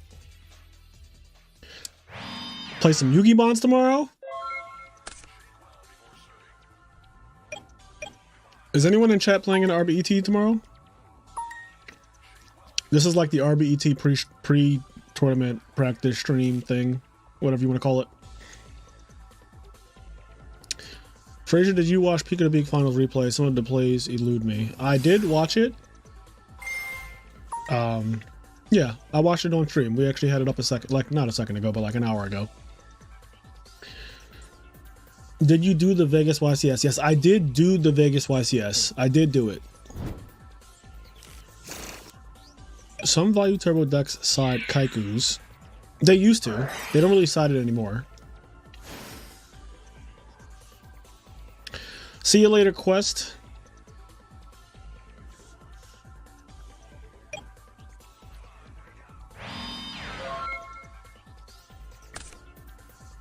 Yes, the Vegas.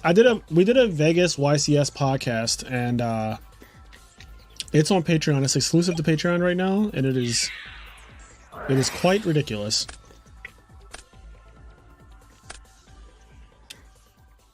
I was coming off of a happy hour when we recorded it. Like, I literally left happy hour, and then I was like, "Yo, Kenny, we should record tonight." And he was like, "Are you sure?" And I was like, "Yeah. Yeah, let's record while I'm fresh off a happy hour. What could go wrong?" And that's how the fight started.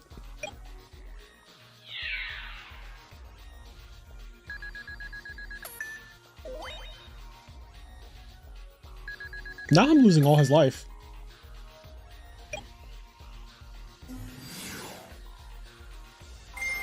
One second, guys. Okay. When does the tournament start tomorrow? 10 a.m. Eastern time.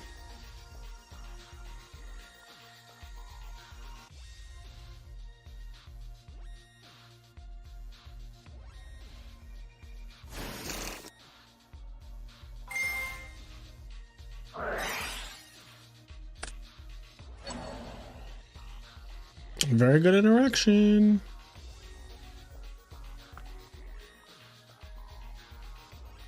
No, was that chained? I don't know. I didn't see the sequencing of how all this went down. Oh, did he go like summon, swap, activate effect to send, and then he went chain wing blast, target substo, put it on top of the deck, and then he sent treatment frog, so the substo gets shuffled away forever. Yeah, I follow.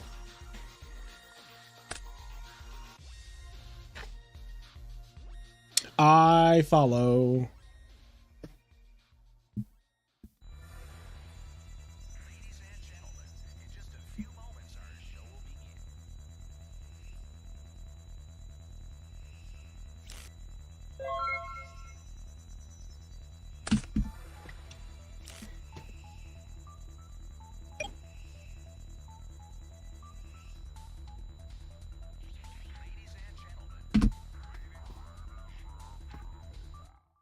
You know, that's actually a good idea. I should get MBT on the pod. Let me reach out to MBT and see if he wants to do the podcast. That'd be great. That'd be great.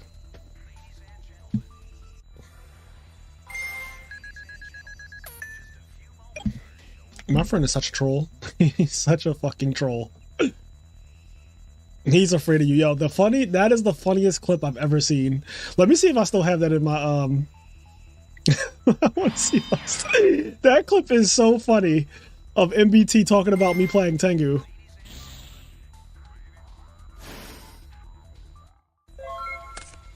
Oh, where's that clip? Yeah, Enraged. I don't know where I put the clip. I feel like it's in the Yu-Gi-Oh channel though. Has a link.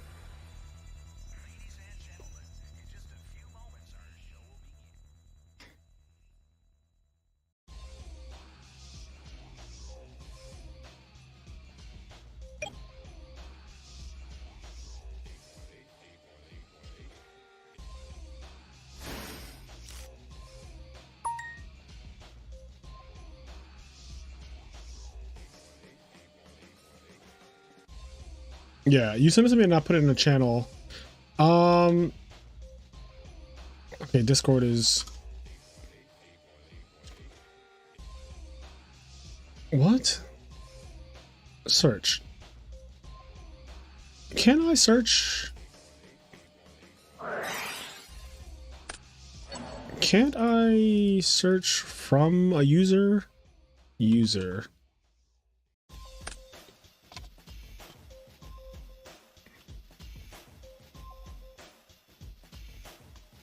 Okay. What the fuck is going on with the search function in Discord right now? I'm getting annoyed. Wait. Why is it just not working?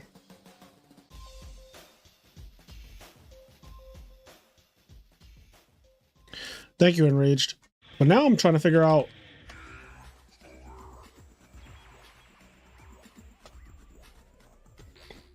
This is annoying.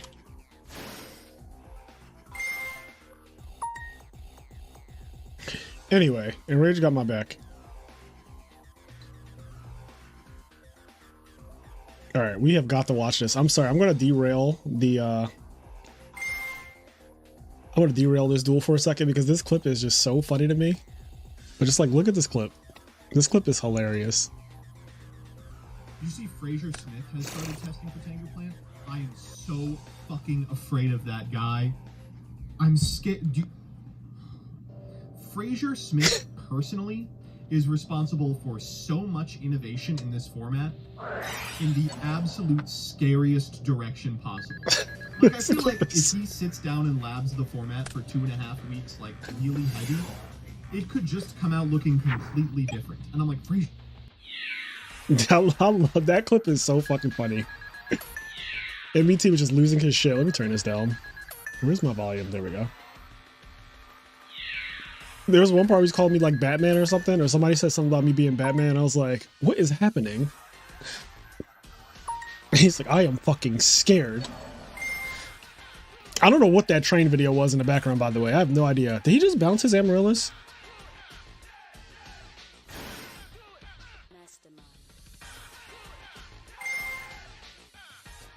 Is it true you got cooked by Infernities at the YCS? Yes. Yes, I did get cooked by Infernities. Cooketh. Not this. What is happening? Did he attack with his Amaryllis and then tried to bounce it in like main phase 2?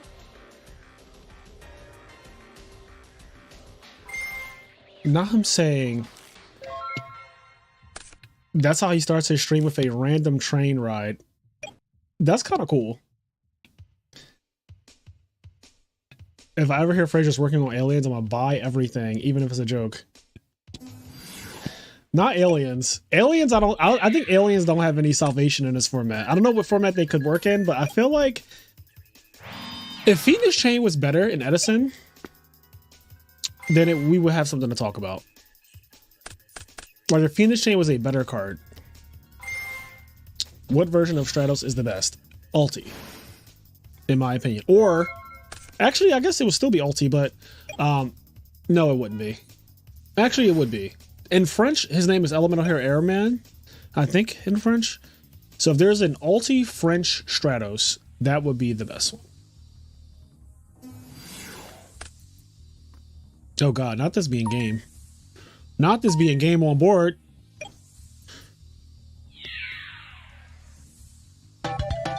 Wow, Malicious Edge said, watch who you make fun of in high school.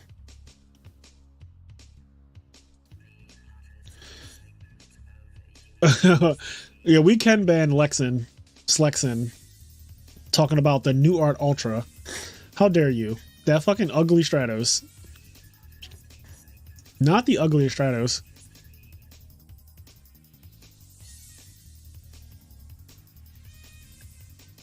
Not the world's uglier Stratos.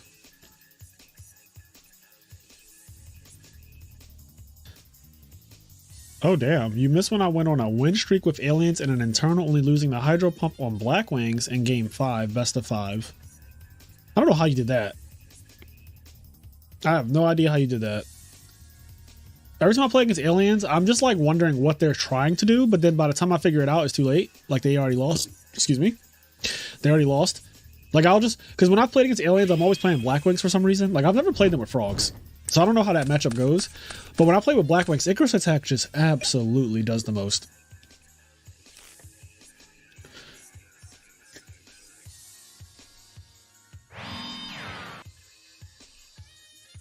Like when you made Sochos change his Black Rose art in the 1K. Did that happen? Did I make Sochos change his Black Rose art? Was Black Wings popular at Vegas? I don't know. Did I see a lot of Black Wings? I don't think so. I don't really recall seeing a lot of Black Wings. I was watching the top tables. I saw Sylvan with Hero Frogs, James with Vayu Turbo, and a True Hero was playing Black Wings, but I don't recall seeing like a lot of Black Wings.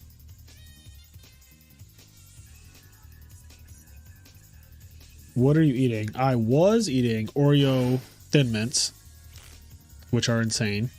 Like they're absolutely. If you like Thin Mint Girl Scout cookies or just mint chocolate stuff, the mint Oreos, the thin ones, are cracked out of this world.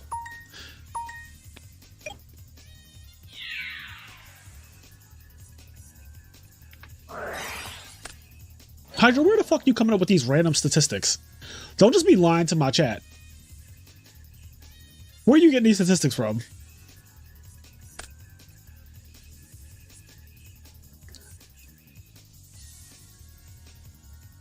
Bottomless, Allure, Miracle, Treeborn, Alias, Bottomless? Did you say it twice? I'm confused. 1, 2, 3, 4, 5, 6. Did he write Bottomless, then write BTH for the other one? I'm confused. That is fucking me up.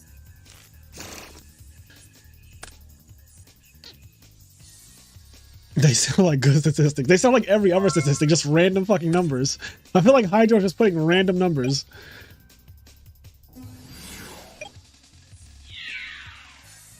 Don't let Hydro gaslight y'all. My boy top 3 with Hero Frog. In what tournament?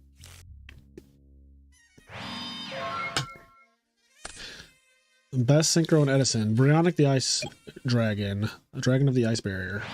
Even though he is a sea serpent. Because they knew that if Brionic was an actual dragon, like his name says, the Bree Dragon could make it and it would be banned.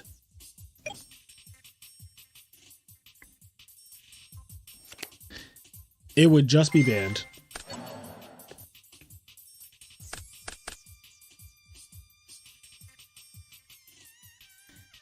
Right. That was a shitty mill.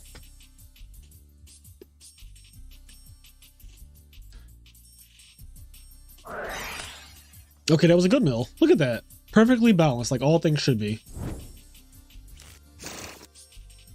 Yeah, the Bree making Brionic would be... We would be playing a different game. We'd be playing a different game.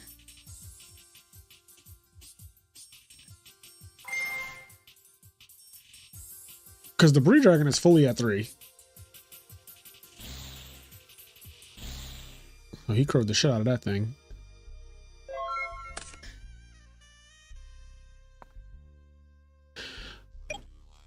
There is no best side deck card in Edison. That's not really a thing.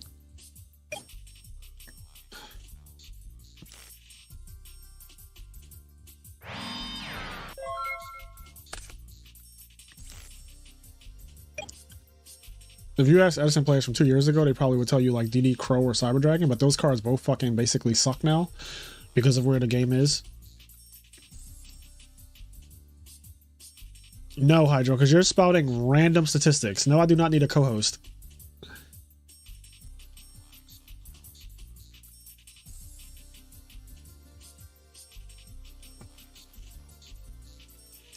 Yeah, the second the Bree Dragon starts making Scrap Dragon and Trishula, notice that they put it at 1. Like they're like, okay, this card is doing too much.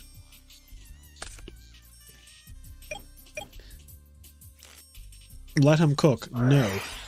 No. Bugs Bunny meme? No.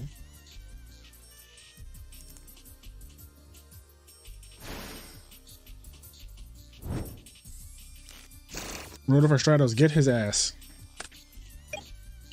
Get him.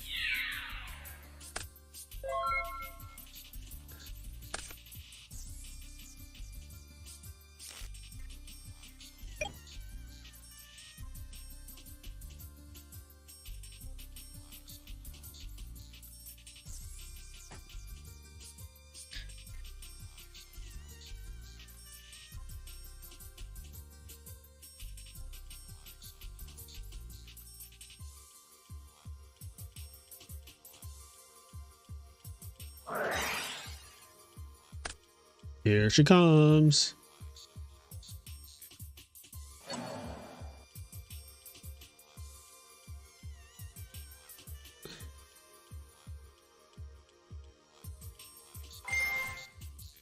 Wood Duck has a good Amaryllis matchup. Rocks.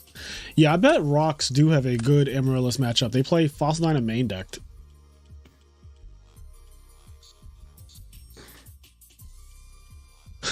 Hey, yo, does a true hero have dreams of defecting to the glorious north? So for people who don't know, my good friend Cairo lives in Korea, in South Korea, obviously.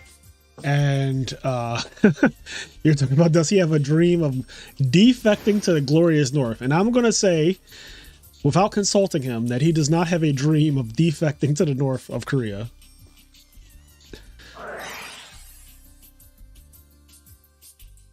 Because that would be unhinged.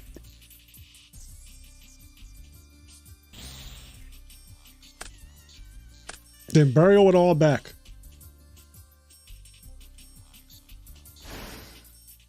Go Joe Guardian.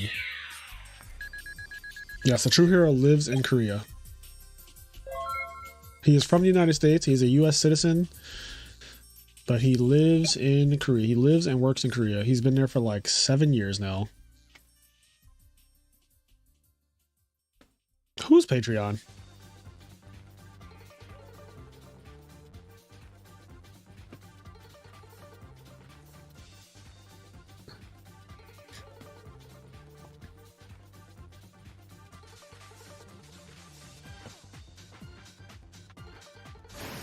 This is my jam.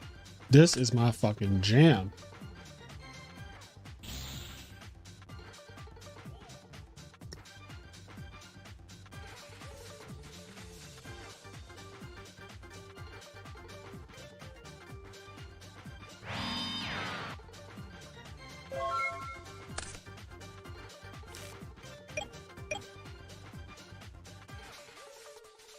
Oh, Jesus. Damn, Good Garden got in twice? Please tell me you don't dance like that in the club. First of all, I don't go to clubs, so let's start there. I'm a fucking Yu-Gi-Oh player. I'm not trying to be some cool kid. You can take that cool shit somewhere else. That's how we dance.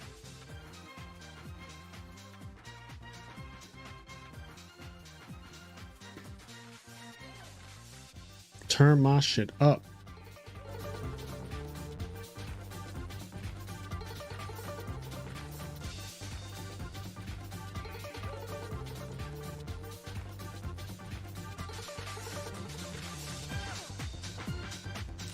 Yeah, Black Wings have a phenomenal Amaryllis matchup for obvious reasons.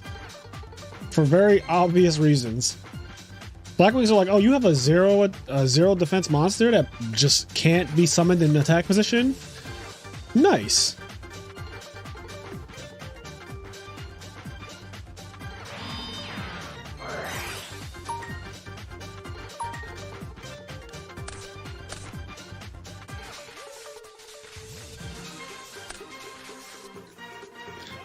Have you ever been swallowed up?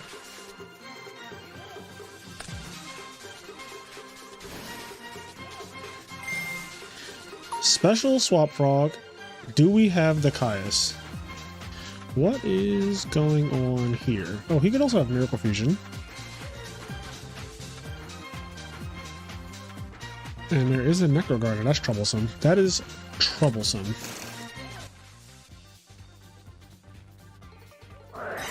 And here we go.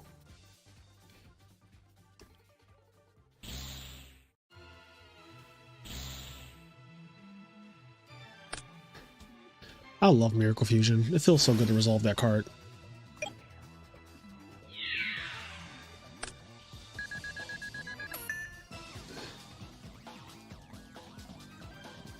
Now he let it go. He blatantly let the attack go, and he has Necroguard now.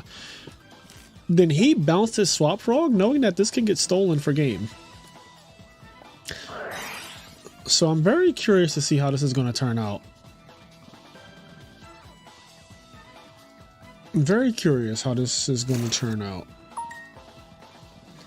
Two things I did not expect to happen.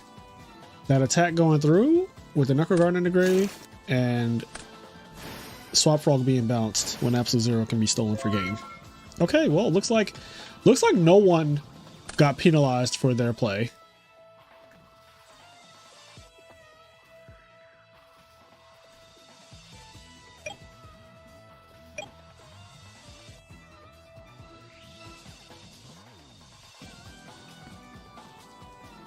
I think Alvarado had the exact opposite opinion that you have when it comes to players online versus in real life.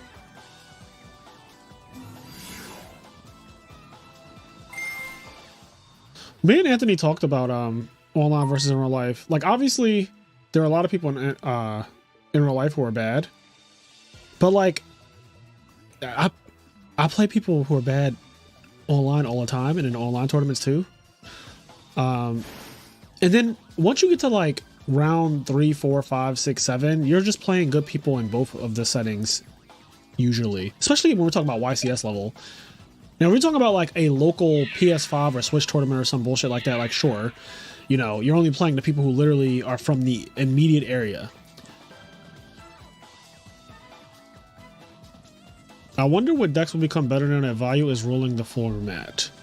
Well, frogs do good against Value. So frogs are, I mean, they just won the last tournament, the last major tournament. What else does good against Value? I don't think Gladbeast does particularly well against it. Like, not that I can think of, because the Value deck plays a lot of traps.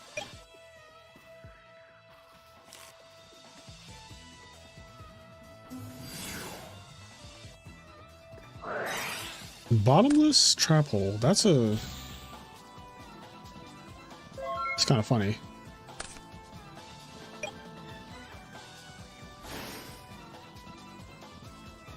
This is getting bad.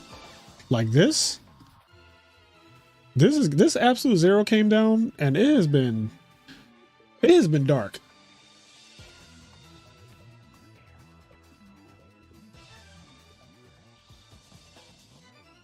There's a random DD Crow on the field. If he summons Swap Frog and bounces DD Crow and then synchros for like Junk Warrior, I'm walking away. I give up. I don't want to be swallowed up.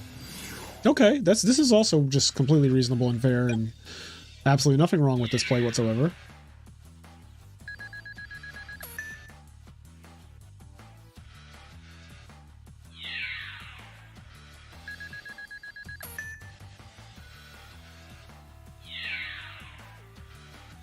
It's a lot of damage. Okay, we finally forced the Gardener out.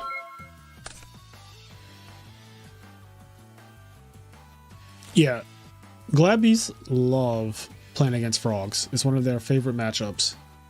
I do think that Hero Frogs has a better matchup against Gladbeast than regular frog decks do because of the extender and Miracle Fusion. It can be problematic. Like, if we get to a simplified game state and you stop my one play per turn, like I go Monarch and you go Chariot or whatever, having a Miracle Fusion to follow up can be like disastrous for GBs for obvious reasons too.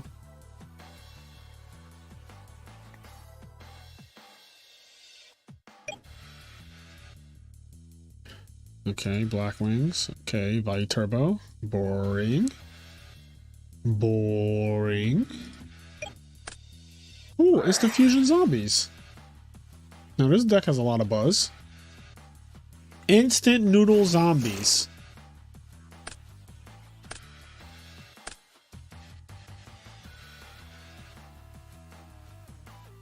Alright, once everybody reports, I can, start sending out payouts. It is double prize night. The prize is doubled for tonight. So first, second, and third will get double payout.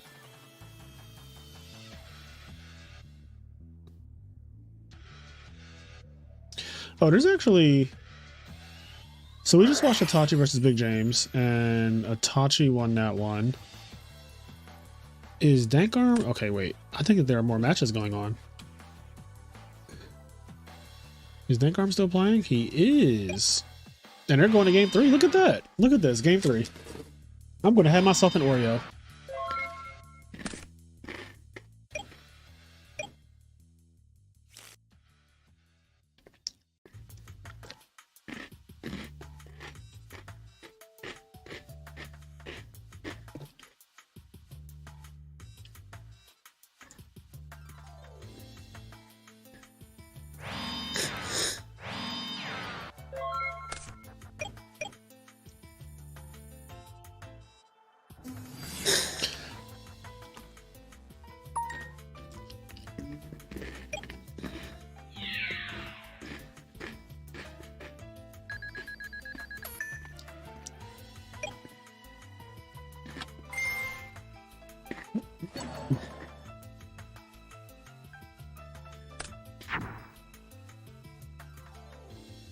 Sorry if y'all can hear me chewing.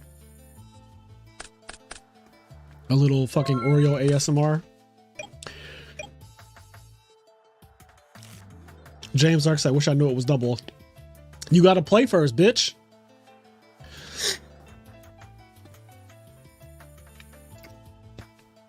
Stop hiding. Stop ducking the smoke, James. You can't get double prizes if you don't play. Best cheesesteak spot in Philly. Well, it burned down, but Jim's on South Street is my favorite. I don't know if they're open yet or if they're ever going to open again, because they were supposedly doing renovations. It burned down like 2 years ago. It should be reopened now, unless they just took the insurance money and ran with it, which is totally possible. But I feel like it was such a cash cow that, like, there's no way you don't reopen. Yeah, it says it's still closed. So my favorite was Jim's on South Street. Do not go to Pat's and Gino's. They are terrible. They're like fucking awful. 0 out of 10. Philadelphians do not go there. Tourists do. And like the pastiest white people who don't know what good food is go there. Like, if you're from Philly, you do not go to Pat's and Gino's. Now, other places that I've heard are good, that I haven't tested myself, but I heard they're really good, and they're from people that I trust, fat people. They go to D'Alessandro's, they go to Max's.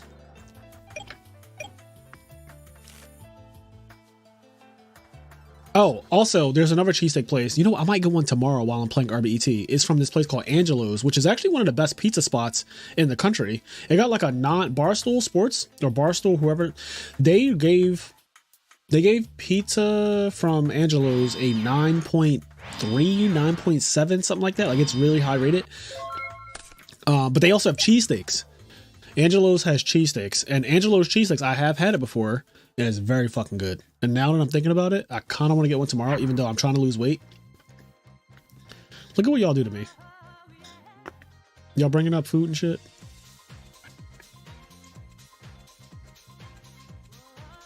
Is that his name? Dave Portnoy? Yeah, he gave it like a 9.3 or a 9.7. It was really high. Like a really, first of all, 9 point anything is just ridiculous. Like, he doesn't usually give out scores that high.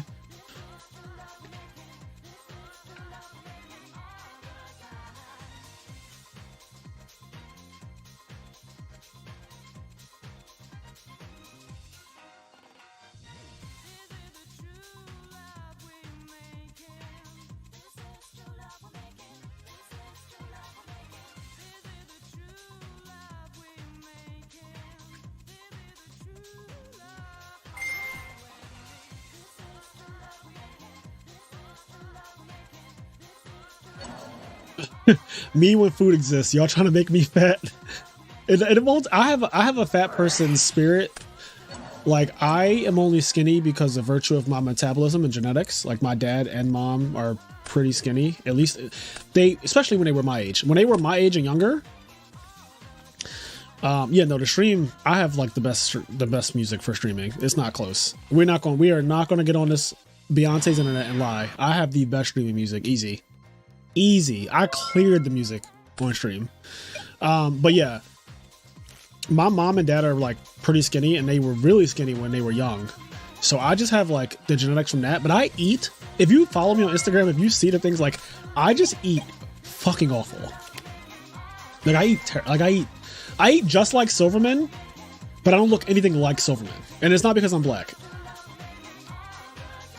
Like, me and Silverman, in theory, we're like spirit twins. You know, like, we eat together. I eat the same thing as when we were in Vegas.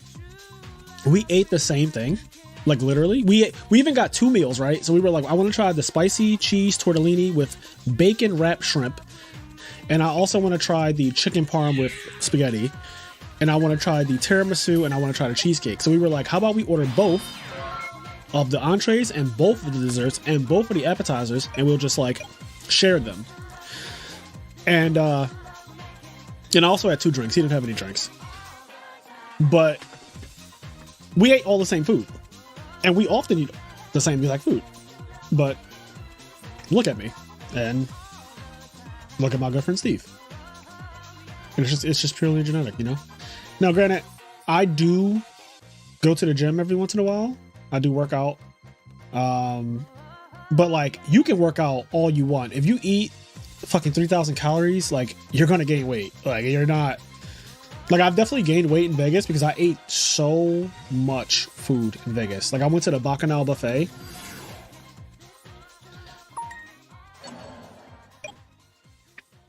The Bacchanal buffet is nuts. They have 250 items. It is very, very good.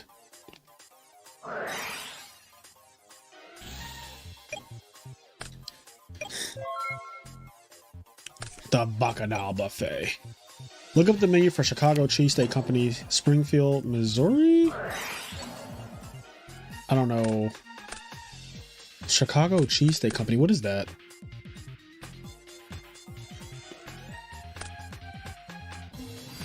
Bad Robot, you're an idiot. Dave, you are an idiot. Tacos El Gordo in Vegas, Chef's Kiss. Yes, I believe that is that buffet was in Caesars, I believe. Oh shit. He won. With Machina Control. I love this deck, by the way. Like high key. I think Machina Control, I've been saying it a lot more lately. But I think Machina Control has a good matchup against Value Turbo. Because it kind of does the same thing. But it has a boss monster that beats both of Value Turbo's boss monsters. Like Fortress beats over Armed Wing, and then it crashes with Armor Master, which is really good for Machina. Obviously, the problem with the deck is always Machina Fortress loses to every fucking trap imaginable. Oppression, Bottomless, Deep Prison, Torrential, Mirror Force. Like every trap fucks this card. But if they don't have traps, which is the point of playing Raikou and stuff, to clear them. If you drop this guy against Value Turbo, then it's like their free monster, their Arm Wing, Armor Master dudes, and your free monster with your Machina Force, Bring Back Fortress or whatever. Your monster beats their monster until it gets to 2,800. And then even when it gets to 2,800, it's like, okay, we trade even. It beats Arm Wing just flat out in battle, which is great. And then it crashes with Armor Master and pops a card, which is fantastic. Pot of Avarice allows it to do all the same shit again. Like after it does all of it, it's like, okay, let's try this again. Then it pots, and then now you have to deal with the Gear Frames again, or the Raikous again, or the Caiuses and all that shit again. So it's actually has a really good match. And then because it plays Hamster Raikou, Caius has a good matchup against Black Wings too, because Black Wings hates Hamster. It's like one of the worst cards for Black Wings to go against is Hamster. It's very, very good. It walls off their aggression, and it also gets a Raikou to pop their stuff. So this deck is like very well positioned in the format. Not a lot of people play it, but I think it's actually pretty good. This deck loses really bad to like Hero Frogs and stuff though. It's really hard for it to be Hero Frogs, but other than that, I mean, it's just because it's the Hamster Raikou Caius deck, and they usually, like, if you have to set, good luck, you know. But other than that, it's good. It's good. I don't know if I'll ever be in Springfield, Missouri, Billy, but thank you for letting me know. If Konami puts a YCS there, maybe. Ooh, hey, Bad Robot, we're watching you play now. You're on stream. This is Bad Robot, everyone. Davier. That's him. He's playing on his real account. Wait, did who has to report out of Itachi and Big James? Did Big James not report?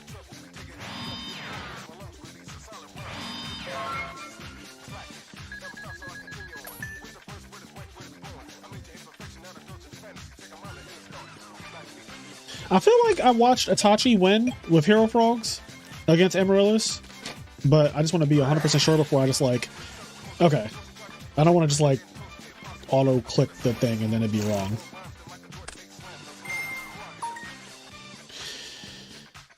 Okay.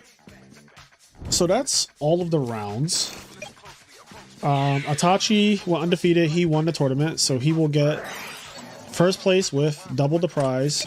Gavin Bennett got second, and BZVK and Cincy James, they got third and fourth.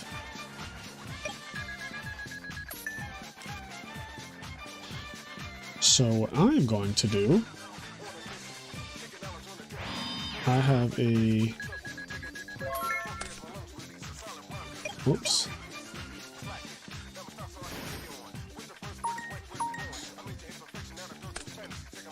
So let me open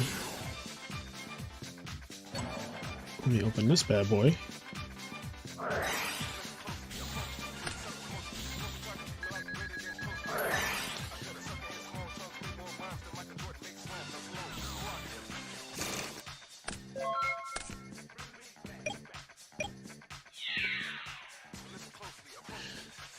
Dave, don't be getting scraped on stream.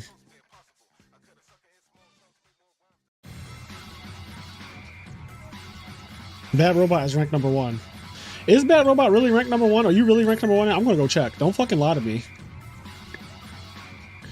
Where are the rankings? Oh shit, he's really ranked number 1. That's crazy. Yo, Dave, you play way too much Dueling Book, but I commend you for being that dedicated and that good to get number 1.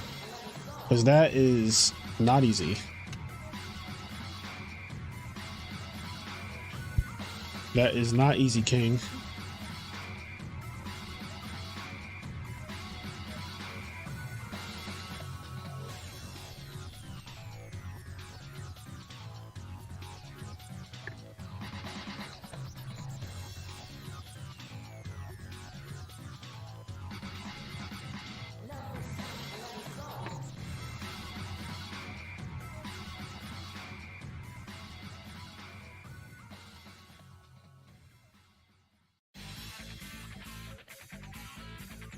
Alright, let me start sending y'all these payouts. Let me send these payouts real quick. Dave, not you trying to get 2 of your accounts to number 1. I realize what you're doing, and I don't like it. I see what you're doing, and I don't like it. Actually, I'm going to do this. Okay, so...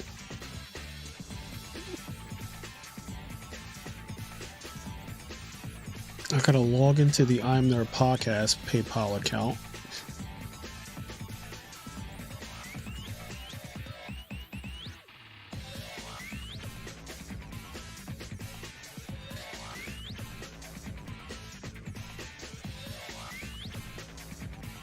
Okay, send. Man, winning money at Yu-Gi-Oh! Feels so good. Like, especially when you try to explain it to, like, your significant other or your parents. Because for so long, when you're younger, they think, like, you know, it's just a hobby and you're wasting your time. Which is not far from the truth, but it's just nice when you actually come home and you, like, won something. Like, I used to come home with game systems and shit that I won. My dad be like, where'd you get a PS3 from? I'm like, I won it. Where'd you get an iPad from? I won it. And it's kind of like in Fairly Odd Parents when they keep asking him, like, how did you get that? And he's like, internet. That used to be me. Dom, I think that you are tied for wins now with Dankarmed. I think you guys both have 5 wins. If not, then you are in the lead. Like, if you can give me like the 6 tournaments that you won, I think it's 5 and 5 though.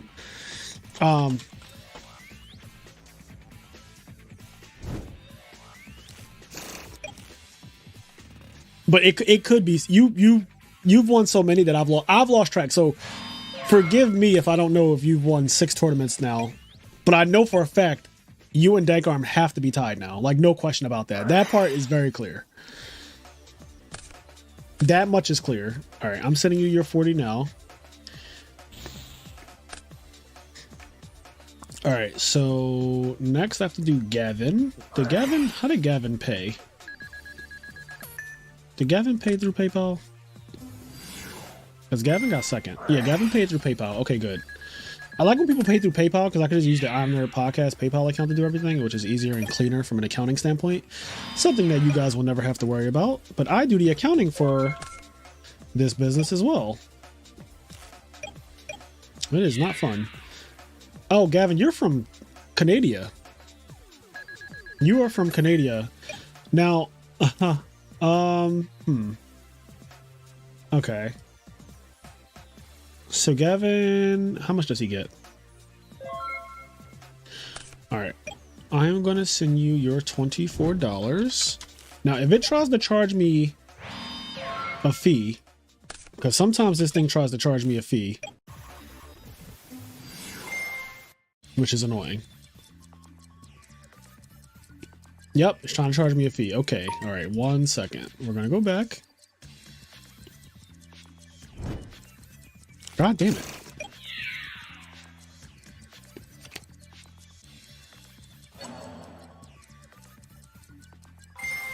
PayPal fee.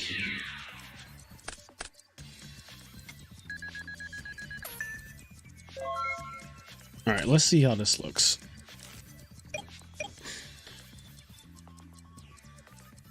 Oh, perfect. Perfect, perfect, perfect. I got it down. I literally got it down to the penny. I got it down to the penny. Okay, Gavin, you should be receiving like $29, I think it is. All right, who's next? Who's next? Go, go, go, go. Okay, BZVK. All right, let's see if this person also paid on PayPal. Oh, perfect. They did. They did pay on PayPal, which is... I love that all of the winners so far have paid on PayPal. I think all of the people who are getting paid tonight paid through PayPal. Maybe that was the key. Maybe that's the meta. Maybe paying on PayPal is the meta.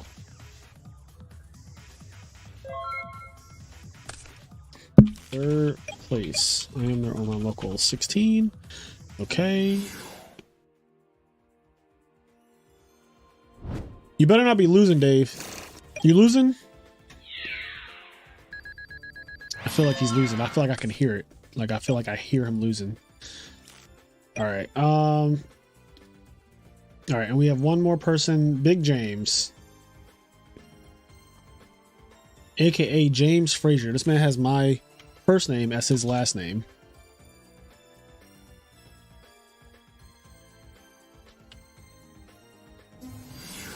Okay. Dollar Dog Night.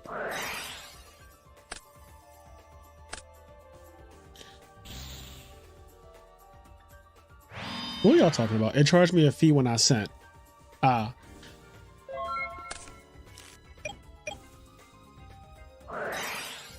Need to get my W's up. Yeah, you need to win some more of this free money, you know?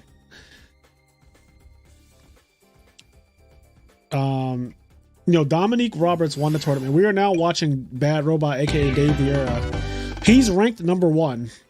He's ranked number 1 on Dueling Book right now. I verified it. I actually checked it. I would show you guys, but it's not that serious.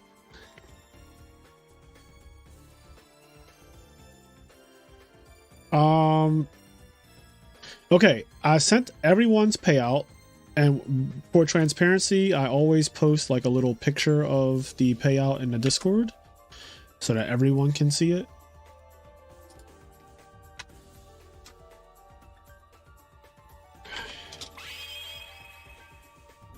Okay, payouts are all sent. Now I need to get the deck list. So let me grab deck list now. And I'll put the deck list on screen. Itachi. Sore wa Itachi desu.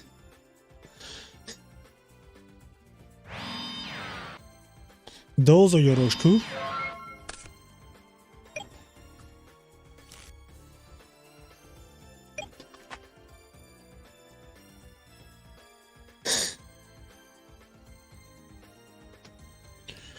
Oh, that's actually really clean. It actually gives me the deck in a very clean fashion.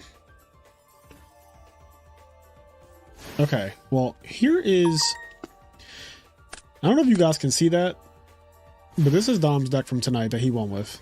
So, this is his Hero Frog deck. And it looks good. Yeah, I like it. Me likey. Okay, that's first place. Gavin got second. So we're going to get Gavin's.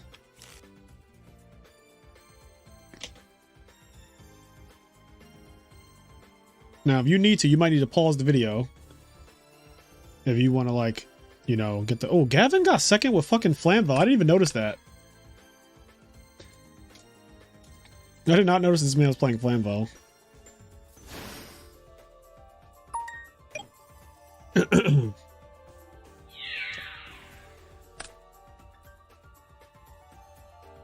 Okay, well here's the Flamvel deck. Very interesting. Flamvell is a deck that is like, in theory, is so cool, right? Like when you think of Edison format, you're like, oh man, Flamvell is playable, and it is, right? Like it is playable. It's just that it's not well represented usually, but it has the Hamster Echo Caius engine. At least this build does. A lot of people do try to go for the Spy engine sometimes, but I think the Spy engine's also fine because it walls off Alias, which is a big part of the format too. But Hamster getting Raikou is the format, you know? Like that is like quintessential Edison. Like Hamster getting Raikou. So, and drawing Descendant fucking sucks, whereas drawing Raikou is fine. So I do like that this build plays Hamster and Raikou and Caius, and then it plays Arabellum, so Hamster can get Arabellum as well, which is scary as hell. I'm terrified if somebody goes, I attack their Hamster and they get Arabellum. Like that is some fucking big ball shit that you're doing there. That is some ballsy. Okay, anyway, let me get third place's deck. So let's see.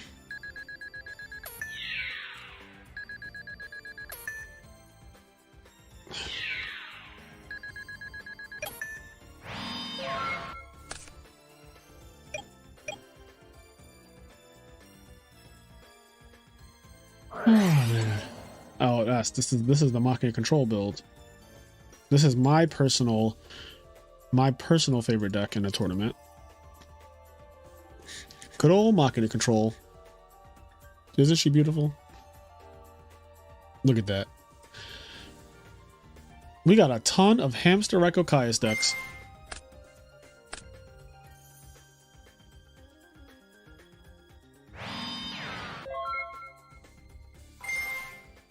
Double Kaiku in the side. Look at that. That is something you do not see every day. He's really making sure that Vayu Turbo gets the... He has double Cross Out and double Kaiku. So Vayu Turbo, beware, because this shit is coming for you like crazy. Mask Restrict and Pulling a Rug and Dyna. Frogs, beware too. This is like... This is a very good side deck, actually. I like this side deck a lot. I really like this side deck.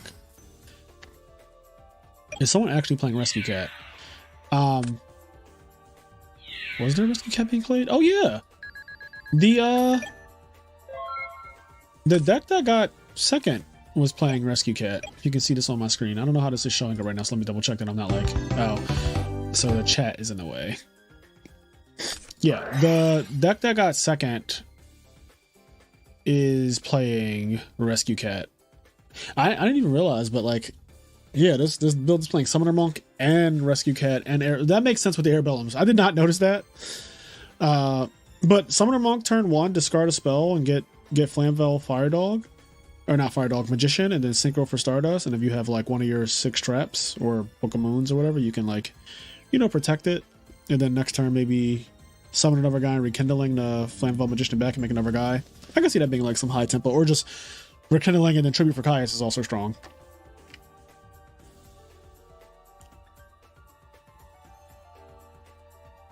Fraser, I don't know if you played in 09. I did. I'm that old. It says, but I saw Jerry Wang was playing Synchro Cat with 3 Valley 2 duplications. Interesting. So wait, who lost? Oh, Dave, you lost? Damn, Dave. You hate to see it. Well, at least Bad Robot's number 1, right? You know, they can all be winners. Is there anyone else I want to watch, or do I just want to go eat? I kind of want to go eat. What are the best decks for Tangu? Tangu Plants is obviously, you know, one of the best decks, if not the best deck in Tangu Plant format. Agents of all varieties. You can choose any agent deck you want. They're all good. Trap agents, Chaos agents, whatever you want. Agents are good. And Hero Beat is very good. Kate Sif Chaos, I think is the name of it. That deck is also pretty good.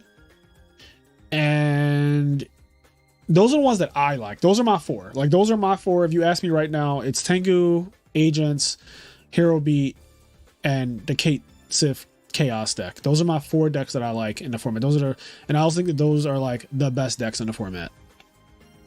And I think that a lot of the other decks are memes and people think that they're like playable. And you could define playable as like, sure, you can play it. Should you play it? Probably not. There are a lot of decks in the format though, and a lot of them are fucking awful. And a few of them are like really, really good. And the few good ones, if you notice in Tangu tournaments, they typically like win everything. Like Tangu Plant, Agents, the Kate Civ deck, and Hero Beat basically run the format. Like those are the four. Just how you have Blackwing, Value Turbo, Hero Frogs, and Dragon Turbo or Hero Beat or whatever in Edison. It's like, it's kind of like that, like the Four Horsemen. I do not like TG Stun.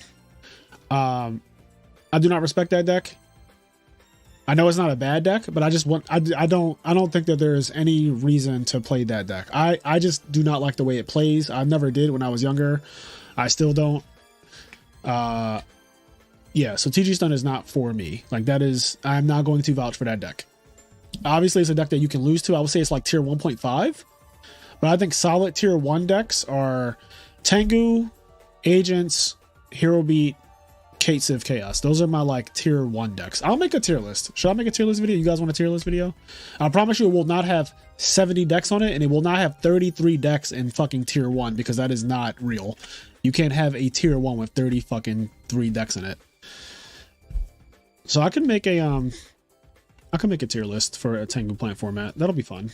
It'll probably be after this weekend though, because I'm gonna be playing RBET tomorrow, assuming everything goes right. You said you joined the Patreon.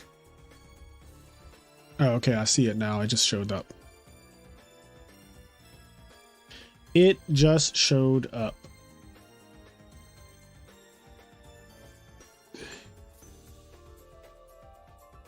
Have you ever been swallowed up?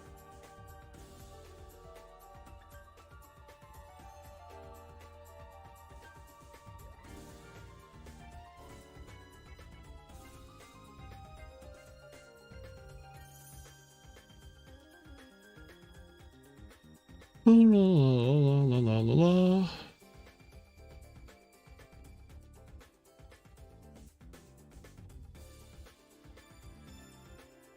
Not scraps. Scraps are a solid tier 2. They are a solid tier 2. Like, if 1.5 is TG, scraps are a solid tier 2. Solidly in tier 2, scraps. That deck does not feel good.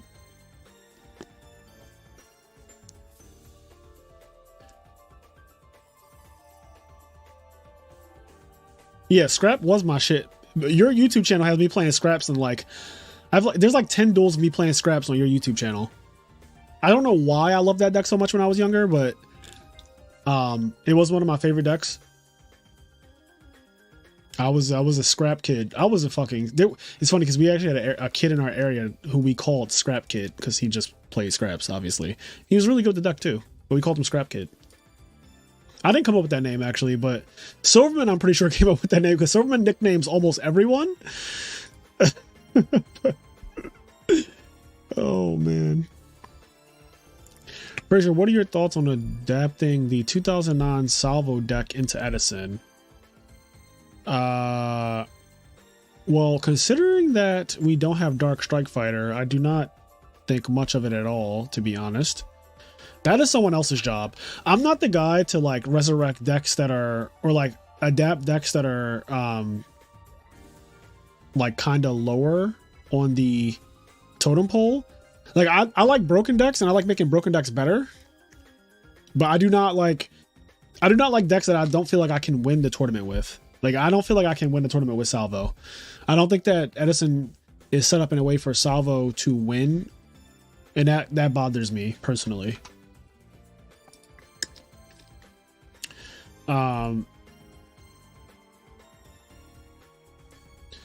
Yeah, like there are people who are better deck builders than I who will make a Salvo deck that is like playable and stuff, and that is just not my job in this format. Oh, also MSW2389, thank you so much.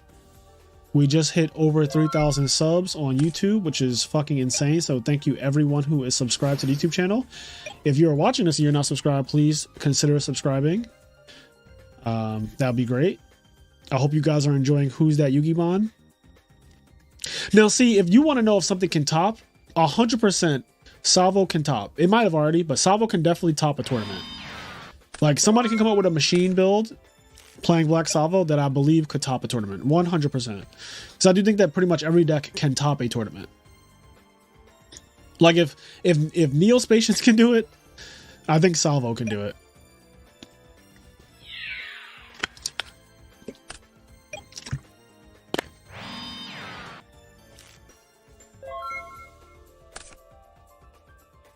Yes, I am planning to play in RBET tomorrow.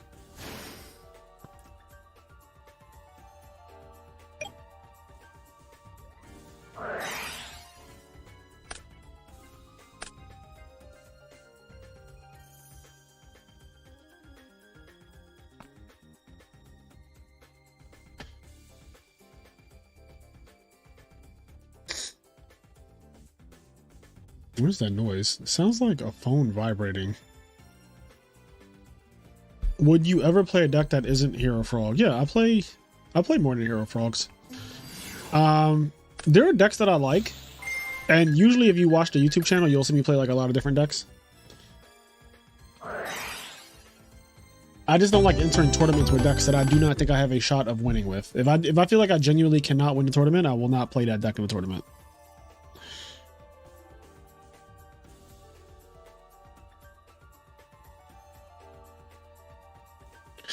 That is basically how I feel.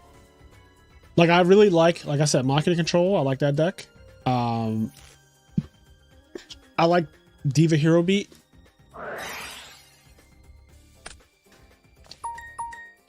I like Christia Swarm, but that deck, I feel like Christia Swarm is not like a pick up and play deck. I feel like you have to actually like get some rounds in and test it to really, mainly to get faster, because the deck can get to these complicated situations where you have to do a lot of graveyard manipulation stuff. Like, you'll do a Beckoning Light and it'll be like doing calculus, and I would not want to be spending like 3 minutes trying to figure out how to not only get the right amount of lights and fairies and light swords and all that stuff, but also to play around possible things that my opponent will do after the Beckoning Light resolves, and that shit can take a while. But I like the deck a lot. Yeah, I used to play fun decks at locals and then the Black Wings attack. That is true, Veda. Black Wings definitely sucked the fun out of my locals. I think that I'm partially the reason why my locals does not do Edison format anymore. Like, we used to have like 20 to 30 people every single Thursday to play Edison format every week. And this is before I started playing Black Wings.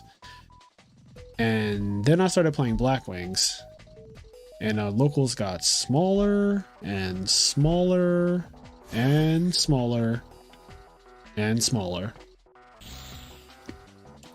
It's cool to see you in Edison, bro. I used to be in the ARGs and stuff back in the day. I'm glad we ditched Modern.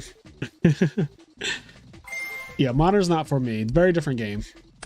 Different strokes for different folks. What is this? What is he playing? What the fuck is happening?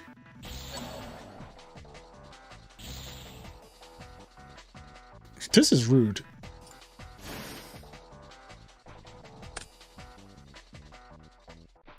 Is this one of those plays where, like, if you equip the Armory Arm to absolute 0, they just, like, die anyway? Okay. I feel like that was one of those things where, like, you attack, like, lowest to highest or whatever, but Armory Arm being equipped to 0 makes it where, like, they just die.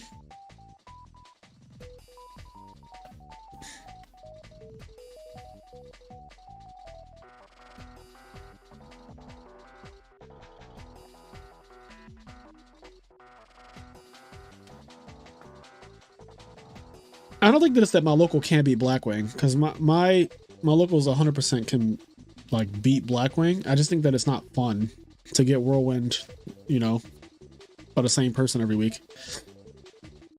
Like, I got annoyed too, because then people started to play Blackwings as well, and I was mirror matching at locals, and that was also terrible.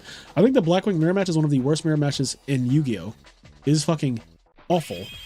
Like, absolutely awful.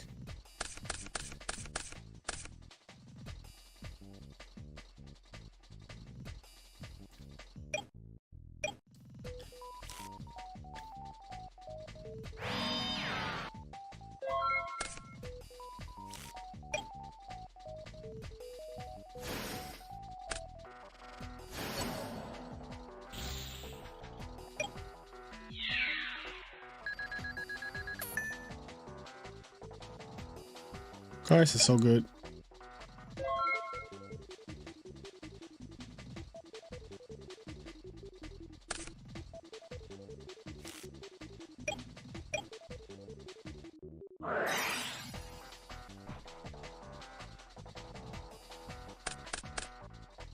Fucking lava golem. Oh shit.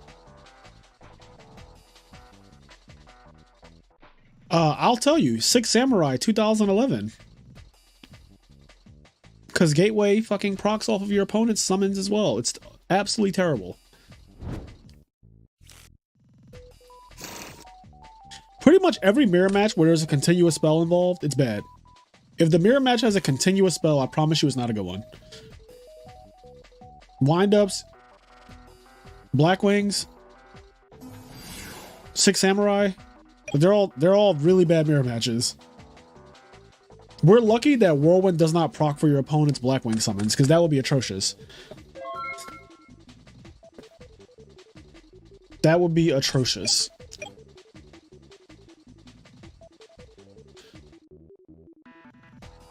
Well, Ravine Ruler doesn't have a continuous spell, does it? Does Ravine Rulers play a continuous spell? I don't think so.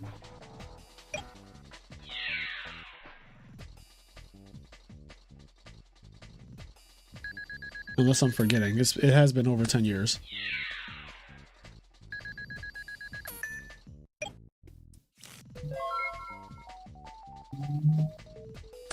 Yeah, but field spells are not the same as continuous spells. It's different.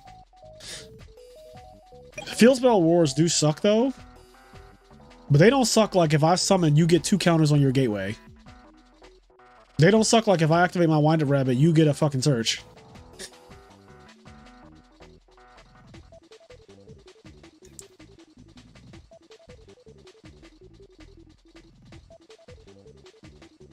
Damn, Dave is cooking over here. I'm not gonna lie. Wait, isn't Wig Splitter in my Discord?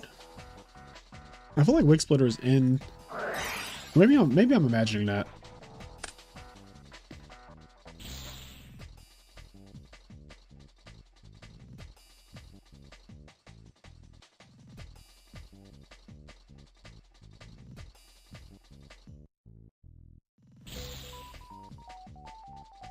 Oh, that is Billy. Okay. I was like, I'm pretty sure I've seen this exact, like, name. Going back to playing Edison has felt weird. Tangu plants just feel so... Yeah, Tangu feels so good. I'm actually surprised at how long it took me to start playing Tangu. But the second I started playing it, I was like, oh man, this feels more at home than Edison does for me.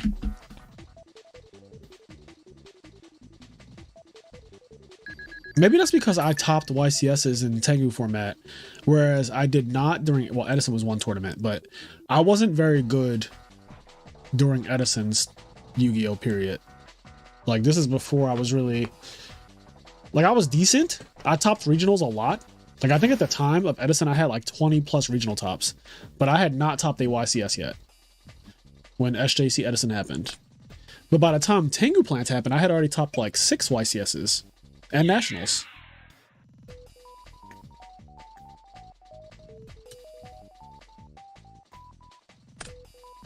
And won a YCS. I just thought about. Lava Golem? Lava Golem is crazy. He said, I am Billy. I am Groot. that's how I just read that. That I am Billy is giving me I am Groot vibes. Like, that's what I'm getting from that. I like Lava Golem. Lava Golem is actually kind of cool. We know Lava Golem becomes a big problem in modern Yu-Gi-Oh! Or not a problem actually, but a problem solver. There you go. You gotta recontextualize shit. A problem solver. Let me solve this problem for you real quick. Not bricked up. Bricked up is crazy. You know what bricked up means, right?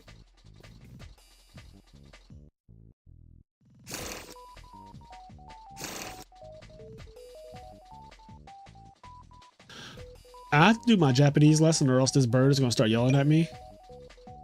So I'm about to do my Japanese lesson and y'all just going to have to hear it.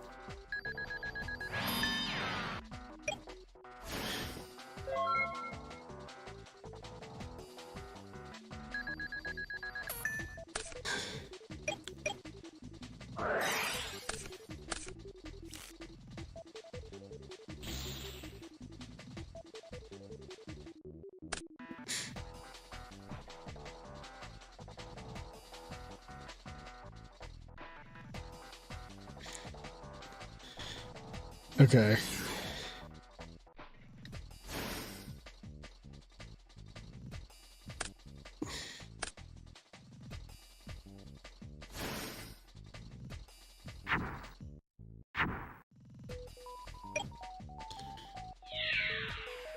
What the fuck? Wait, what is going on? How do I go back?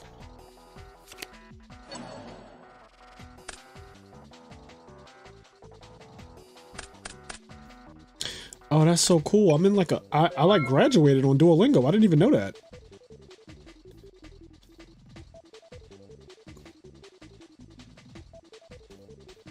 That is pretty dope. I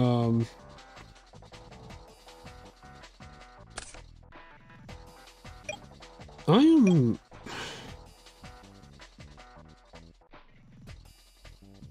What the fuck?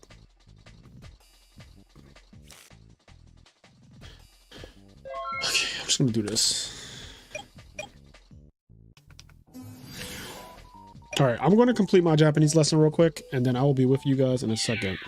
Udon kudasai. O. 大きい。大きい。小さい。小さい。このおにぎりは大きいですね。日本。8。水。7時。中山。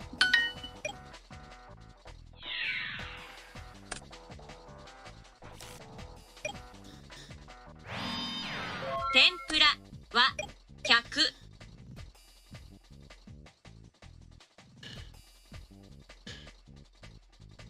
円ですか？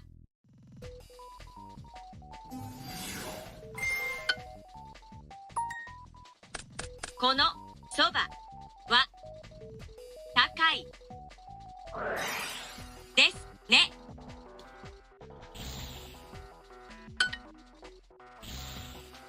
ナオミさん。アイスクリームはどうですか？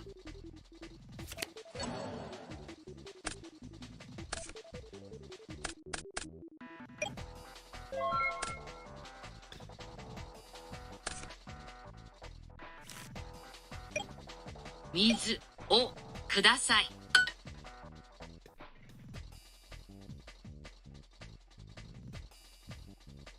じゃあ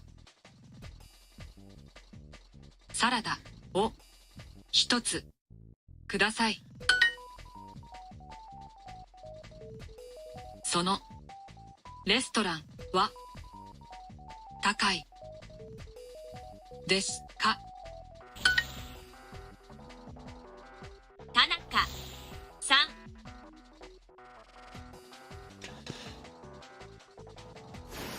味噌汁はどうですか？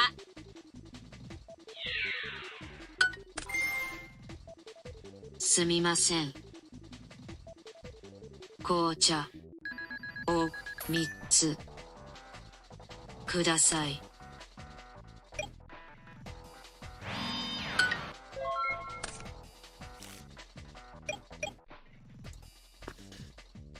A と水をください。ラーメンを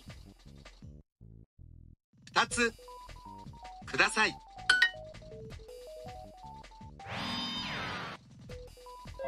このピザは少し高いですね。このピザは少し高いですね。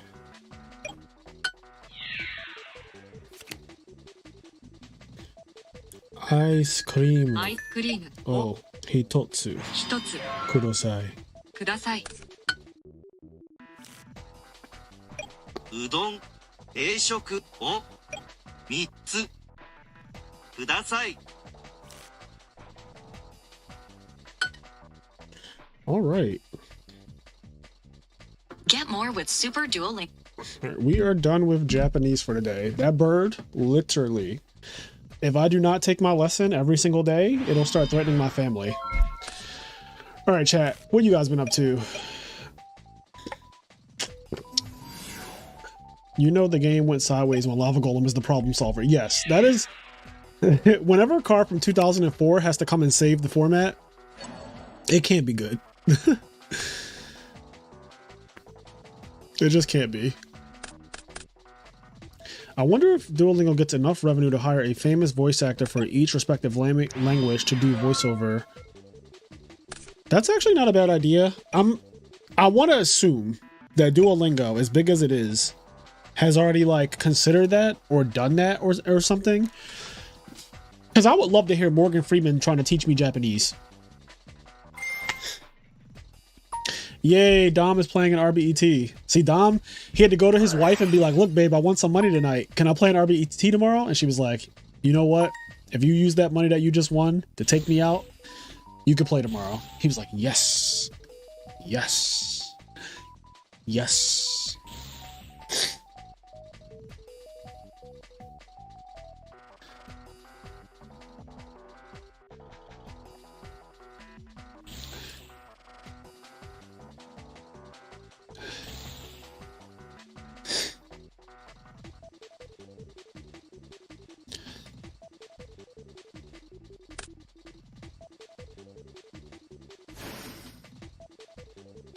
It's happening again. This is hilarious.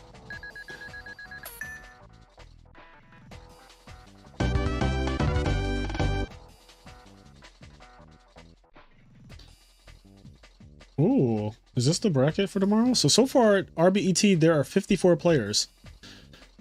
There are already 54 people signed up for RBET tomorrow. I'm so bad with these names. Okay, I know Weston. Weston's in the IMNerd podcast Discord. Oh, DMRCCO is also in the IMNerd podcast Discord. Corey Fowler goes to my local. I know Mosca. Yeah, there are 54, and it's Swiss. 54 players are signed up for the local, or not local, the RBET tomorrow. RBET. Watch tomorrow, like 20 minutes before it starts, there's going to be like 180 people signed up, if not more.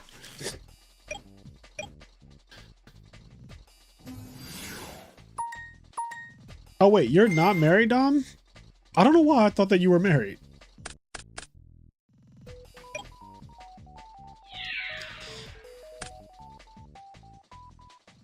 Wait, you're really not married?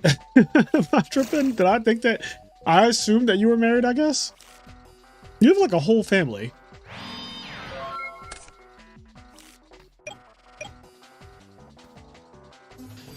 I'm getting old.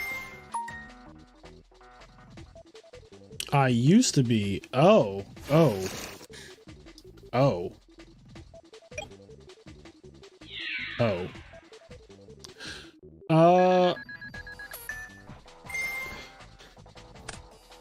Hey, Lewis Halls.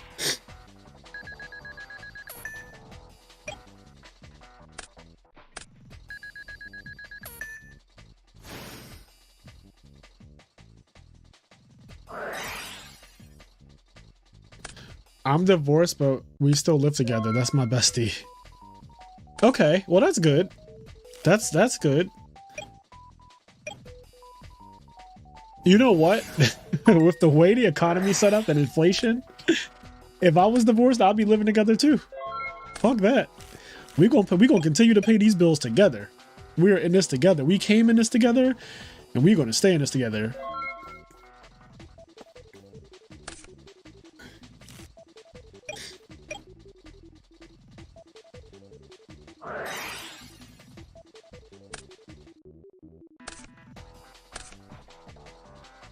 Not Dave Vieira about to get rocked on.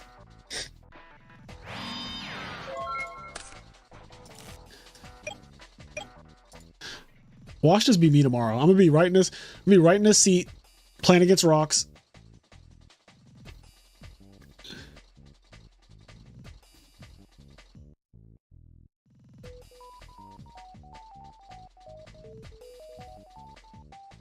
You know what's funny? This match that's happening on ranked right now could be an IMNerd podcast like tournament because both of these players are in the Discord. My girlfriend and my ex-wife are friends. Oh shit, you a G. How you pull that one off? That sounds kinky.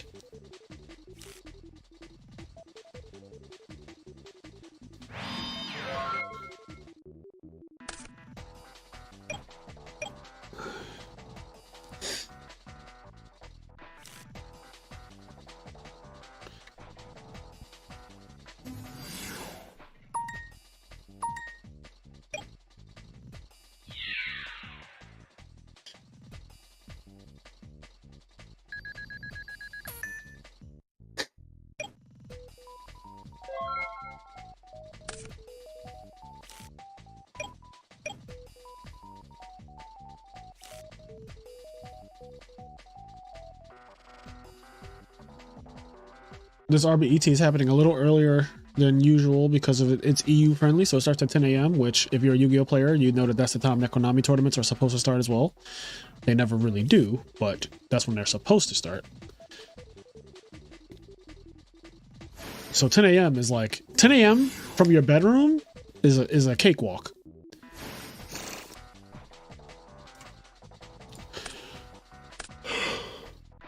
Oh man.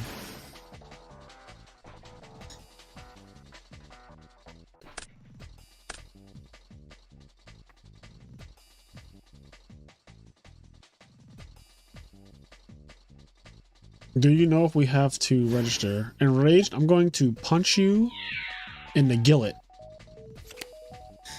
I love DD War Lady Dragon Disaster. Yeah, that deck is actually pretty good. The dragon deck that plays like traps and DD War Ladies and shit. It's not a bad deck. What is this demonic Lightsworn deck? Not demonic Lightsworn. Although, what is this deck?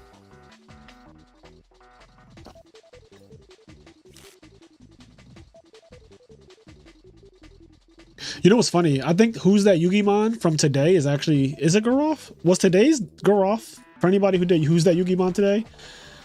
I'm pretty sure today's Who's That Yugimon is actually Garoth.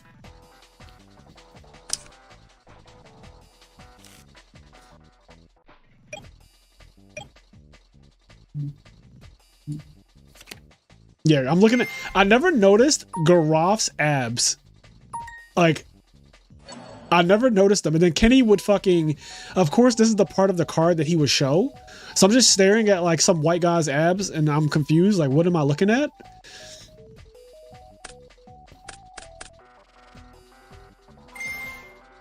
Yeah, back to the abs. I knew Wolf's abs. I did not know Garoth's. I never even know. I never noticed that Garoth was wearing a fucking crop top. Like, it never occurred to me that Garoth's armor is a crop top. I guess I just like never stared at him like that. Yeah, his thighs are also... Garoth lifts. He goes to the gym. Like, look at this man. Garoth 100% goes to the gym.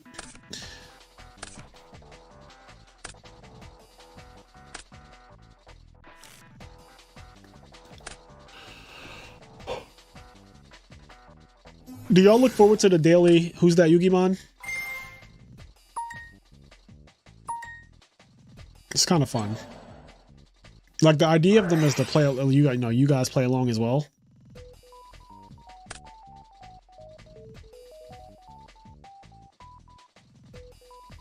Damn, both of these monsters clear hamster.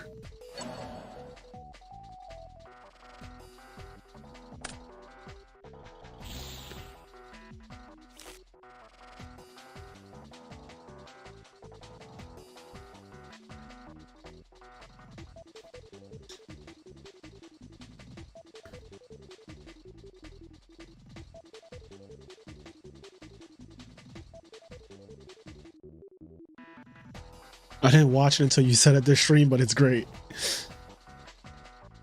I opened Future Fusion turn 1 6 times tonight. You are the devil. Okay? Future Fusion is in like my top 3 most problematic cards in the format. Brand Control, Dust Shoot, Future Fusion. Like if I could ban 3 cards, it probably would be those 3. The product fit from Vegas was OD. Yes, I saw Adele in that fit. Miss Adele. I'll pull it. Let me see if I can do this. Let me see.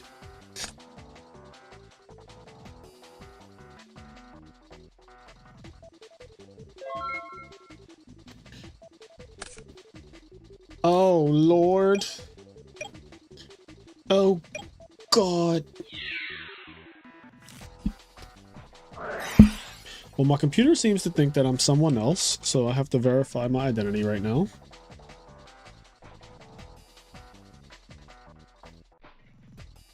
Mind Crush, JD. Nope. Nope.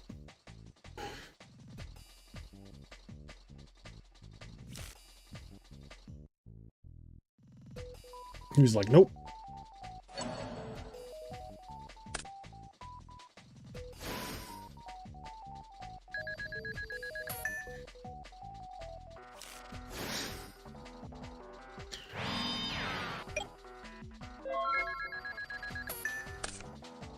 Okay, so this is me from YCS Vegas from when I went to see Adele.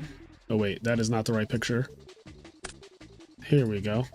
This is the product fit that Dom is talking about.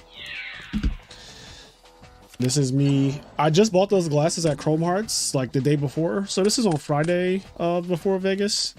When this is before Sinister Serpent disasters and things went south. But yeah, this is my IG page, Saint Alante, Las Vegas, Nevada. Las Vegas, Nevada. All right, back to the duel. Las Vegas, Nevada. Damn, we've been watching Dave get cooked all night. He ain't won a game yet. God damn. This account ain't making it to #1, I'll tell you that. I cut myself on that lineup. I do my own hair. I cut my own hair. I've been cutting my own hair since 2013. I've decided that I no longer trust other people to cut my hair. The only thing that sucks about cutting your own hair is building up the fucking energy to do it, because some days you look rough and you're just like, I could change this. Like I could just make myself look peak me.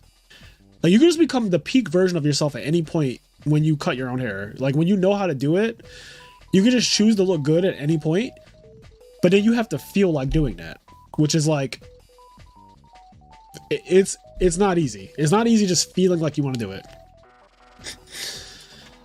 I heard about the Sinister Serpent situation very well. Yes, if you are on our Patreon, I explained what went down at Vegas.